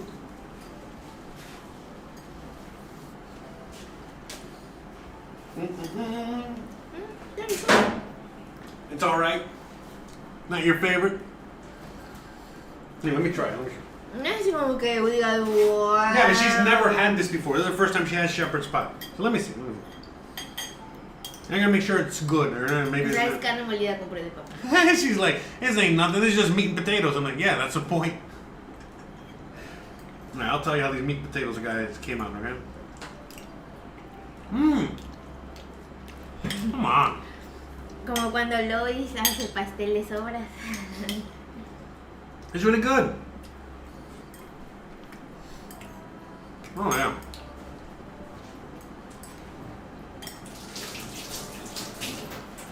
But I get it. I get it why it might not be her favorite, simply because it's an American dish. There's something I kind of grew up with. Not an American dish, but a European dish. It's an English dish, right? A dish that comes from that part of the world, and it's not for everybody, but it tastes amazing. It's just meat and potatoes. I love it. With some vegetables. I mean, it's all like a one-pot dish. Tastes great. But to her, it's just boring. You know what I mean, right? Now, that's basically it, Ajá, no me... Yeah, it's nothing crazy. It's just, she's like, it just tastes like meat and potatoes. I'm like, yeah, but I mean, that's what it is. It has other flavors and other, depth to it, but yeah. No estoy diciendo que está malo, está muy rico, pero... Oh, you know what I did forget to add to this? Which is probably why it doesn't have that extra depth of flavor. I forgot the Worcestershire sauce. La salsa inglesa. I forgot to add some Worcestershire sauce, which that would have brought it to the next level. But whatever, man. It's fine. It's good. It tastes great to me. You know what I mean? I like it. O sea, So. solo que he visto comida americana que esto está separado. Right. Okay. So she goes like Aquí solo that. está junto. Yeah. She goes the typical like American food. Like it's most of these ingredients are cooked apart, which makes sense. Mm-hmm. It's like having Salisbury steak with vegetables and mashed potatoes. So. But it's good though. I mean, when she tasted it, she gave me that look. I was like, oh wait a minute, did it taste bad? But no, it tastes great. It tastes like shepherd's pie. It tastes freaking amazing. But for her, I totally get it. I mean, tomorrow we're gonna be making chicken mole, and you're gonna see how completely different that dish is to this. Mm-hmm. This is boring in compared to what we're gonna be making tomorrow. Tomorrow has like a bunch of spices and a bunch of flavors, and as opposed to this is more bland and more mild. Again, this comes from the UK. Yeah, exactly. It comes from Britain. You know, it comes from that part of the world. You know, it's not like they're known for their cuisine over there. As much as our Chef Ramsay tries to, do his thing. So they're not necessarily known for their. In fact, all they're known for is their fish and chips, for crying out loud, right? So, well, with that being said. Bueno, sí me voy a comer otro pedazo. Yeah, as much as she hates it, she's gonna have another piece. No lo odio. Solo que digo que es como muy... No, but look, that's another thing about, that people don't take into account, like for me, for example, here you go. So for me, for example, I'm a chef and, I'm a cook, I make this stuff all the time, but what I'm saying is that for her, now her standards of cooking, of food, have gone up all the way up here. Before they were kind of like, whatever, down here. It's like, oh, a guy that can cook? Great, I'll take whatever the fuck you make, you know what I mean? Like, I'll take it. But now that she's already had my food, and, yeah, of course, she had some shepherd's pie, which is, this is like what Roseanne would be cooking for her family. Back, she has no idea who the hell Roseanne is. But, this is like a typical American family meal, very boring. By the way, I made meatloaf for her. La sureña gordita, esa Roseanne. No, Roseanne. You don't know, yeah, I'll show you Roseanne, yeah, it's not. But anyways, the point I'm making is that, I made meatloaf for her before, and I'm like, man, this meatloaf came out bomb, and she's like, it's like, not my favorite. I'm like, what? Okay. Anyways, but it's okay though, it's totally fine. She makes a bunch of dishes, a bunch of Mexican dishes, especially from this region, that she loves, like the best thing in the world, and I try that, and it's like, it's like the worst. It's like, it really is. So, I'll say it, I don't give a fuck, But anywho, this is good. It's just in her sense, it's just a little bit boring, which I guess it makes sense. Whatever, I get it. But even for me, it is kind of like a boring dish, but this is a good, healthy, wholesome dish, and that's the point. When you're eating a lot of tacos or Taco Bell, a lot of crap, a lot of fast food, a lot of just crap, whatever that is, okay? And you have a nice home-cooked meal like this, all of a sudden, like, you get it, there's a reason why it might be a little boring. It's because, of course, you're used to something completely different that might not necessarily be the most healthy for you, all right? Talking to her as well. Anyway, so, yeah, when you eat your charritos and you eat your... Yeah, because she'll eat things like, here, I'll show you what she eats, And, it's like things like this, you know what I mean? And you guys, this is like it's not Doritos, but this is just fried dough, so it might as well be Doritos.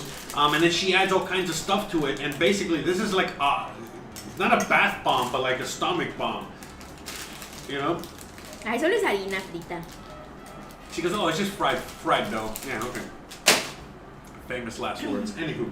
All right, so I think we had a nice time today. We had a nice little outro, as we were ending the show. The food is delicious. It was really good. I'm very happy the way it came out. I'm very happy the way everything came out, especially the apple fritters. As much as she hated it, she ate like a lot already. So, it is what it is. That is really what speaks louder than words, right? Whether they eat it or not. So, she can say whatever. She goes, oh, I'm hungry. Yeah, okay. Anyways, if you're really that hungry, you'd be eating the apple fritters, all right? If you hated it that much. Nunca dije que lo odiaba. All right, see? She's like, she didn't say she hated it. No, I know, but like I was saying, it's like the standards, You're used to just me cooking, more stuff that has a lot more flavor, more stuff to it. But whatever, I don't know. It came out fine. I don't know. I'm sorry. I'm a little hard on myself here. She ate like half the freaking thing, and I'm here, complaining as to whether she liked it or not. She loved it, all right? Right? Sí, está bueno. That's it. See? Because she always says, like, she's always like saying about how hard she is on her when she paints. Viste, yo también. You see? Alright, guys. Hope you guys enjoyed today's show. Gizmo's out here. He said, when the hell are you going to make me my plate, you beep? That's what Gizmo just said right now. He's like, give me food. I'm hungry. Even though he has food in his bowl, he's like, I'm not eating that gribble. I want some real food. Anyways, guys, all right. You already know what's up. If you like this kind of content, you already know what to do. Don't forget to please like, please subscribe, please share, please hit that bell icon. But more importantly than anything else, please stay awesome. Check out the rest of the channel. Check me out on all the other, on Twitch. Please check me out on Twitch. And check me out on DLive and Twitter and Facebook and everywhere else, okay? We're everywhere. You already know what's up. I'll see you guys tomorrow, 1:30 p.m. Eastern. We're going to make some chicken mole and some sopapillas. So, all right, see you then. Bye. See you later. Thanks. Yay.